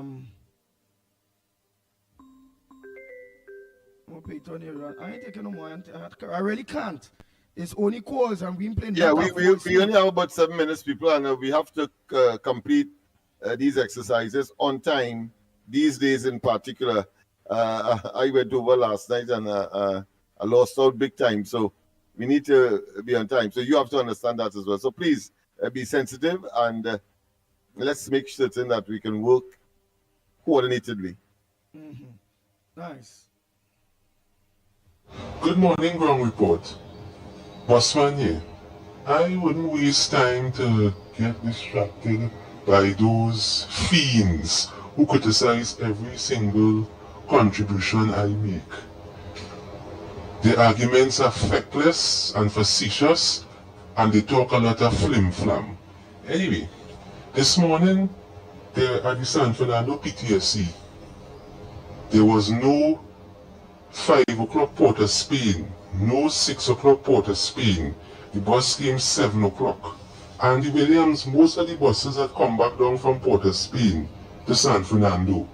The dotish, stupid San Fernando PTSC management is taking those buses and sending them UE, because there is a San Fernando UE route that was restarted because UE has reopened and they are carrying children to UE. But my point is, you have people buying tickets at the terminal in San Fernando, and they're not sending the buses. That is wrong. That is scamming people, and it is wickedness. Mr. Zuku, I want to offer some advice to you. If you cannot manage PTSD, resign. Do us a favor. Because this morning in the terminal, right, while I was waiting in the Port of Spain line to get a bus to go Port of Spain, people was talking and criticizing Minister Zakura and saying that he's horrible, he's inept, he's incompetent, he does nothing, he's not buying no new buses, right? He's a waste of time and all sorts of things that I wouldn't mention here. Kamala Persad-Bissessar as the Prime Minister, I'm appealing directly to you. Move Jolene John from Ministry of Works and put her in Ministry of Transport, because Jolene John is one person, she likes poor people and she likes to see poor people does well. If she was the Minister of Transport, she would have fixed every single bus route in Trinidad and Tobago, because she's a worker and she cares about people. How could you be taking most of the buses in San Fernando and sending them UE? So you don't care about people who want to go Port of Spain, people who want to go Superior, Princestown, Faizabad. The service is very, very, very sluggish. I see UE students put out a petition now demanding that PTSD send more buses. So what you want them to do now? Take every single bus now and keep the UE road running, and people can't get buses to go other places? This is about the 10th time now, and maybe more. I am appealing to this minister, do your job. People are frustrated and they are fed up with the nonsense taking place in that San Fernando PTSD. And you see the workers in there, the drivers, the customer service information, the dispatchers, and the manager, they are total failure. And Mr. Zuku does nothing to fix the transportation problem. Right now, I heard a PTSD worker telling some passengers that right now, most of the buses in San Fernando are not working, they are waiting parts and they are down. How long now? The buses cannot be fixed. How long now?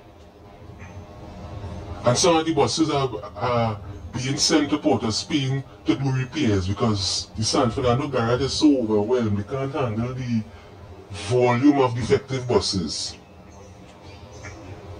Kamala Persad-Bissessar promised to fix PTSD when they come into power, and 100 new buses were supposed to come this year. They're not buying anything, and nobody seems to care. You see, the thing is, they were getting people worked up during the campaign. PTSD will be revamped.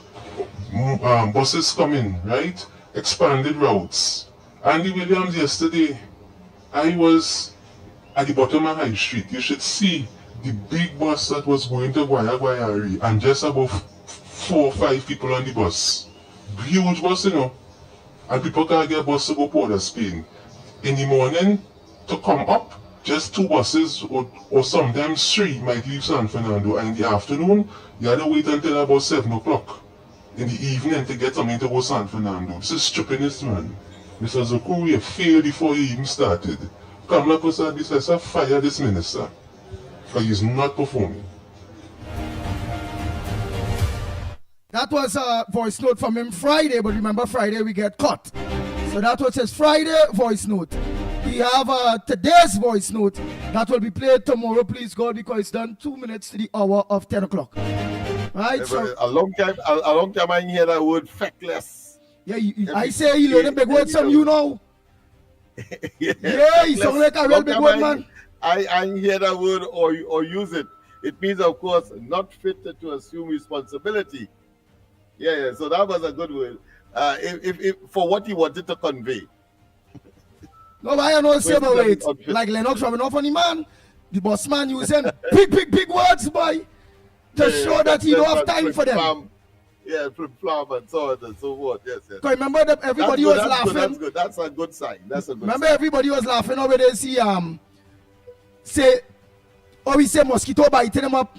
And attack crap on snakes because they say he's the bushman or the bushman again. So he used all of that to tell them, I don't have time to take them on.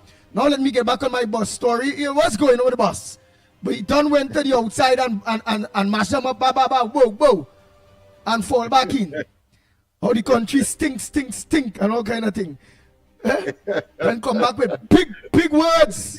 Yeah. Well, then we assume that he probably was a recluse or somebody who resides in the forest, because all them reptiles and insects that he spoke of, it could be that he took a bus to the forest. Well, yeah, it's 10 o'clock. Don't forget tonight, Corridor Transformation with yours truly, Lennox Smith at 8 o'clock. Yes, and don't forget, same time, same place, right here on the Ground Report. Hey. Oh, God, oh, Moon Sammy. Boy. What she said? Yeah. But only that. We had the next voice note to play for the man tomorrow. Please go ahead. And yes, Ann Brown, it was that was a Friday voice note he sent. But today's voice note, it's there. I can't play it. That one is about 4 or 5 minutes. So I don't know, like he very serious. Like this morning, like it had real problems. Remember, this morning is Monday, and he going on the bus, and then rain was falling. Oh God, he might be get wet. Crap might be coming the bus. Snake might be hold on to his foot. So he calling for a feckless minister to, of course, give way to Julian John. Yeah. Only until tomorrow morning, please God. Same time, same place. Oh boy, we are out of here. Yes, indeed, people. See you tonight, and tomorrow morning we'll resume this and more.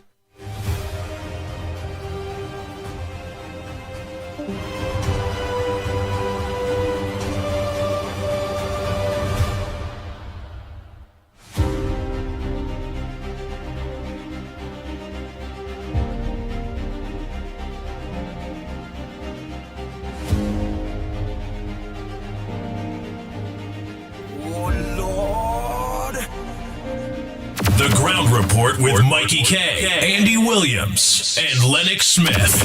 Bang, bang, bang, bang, bang, bang.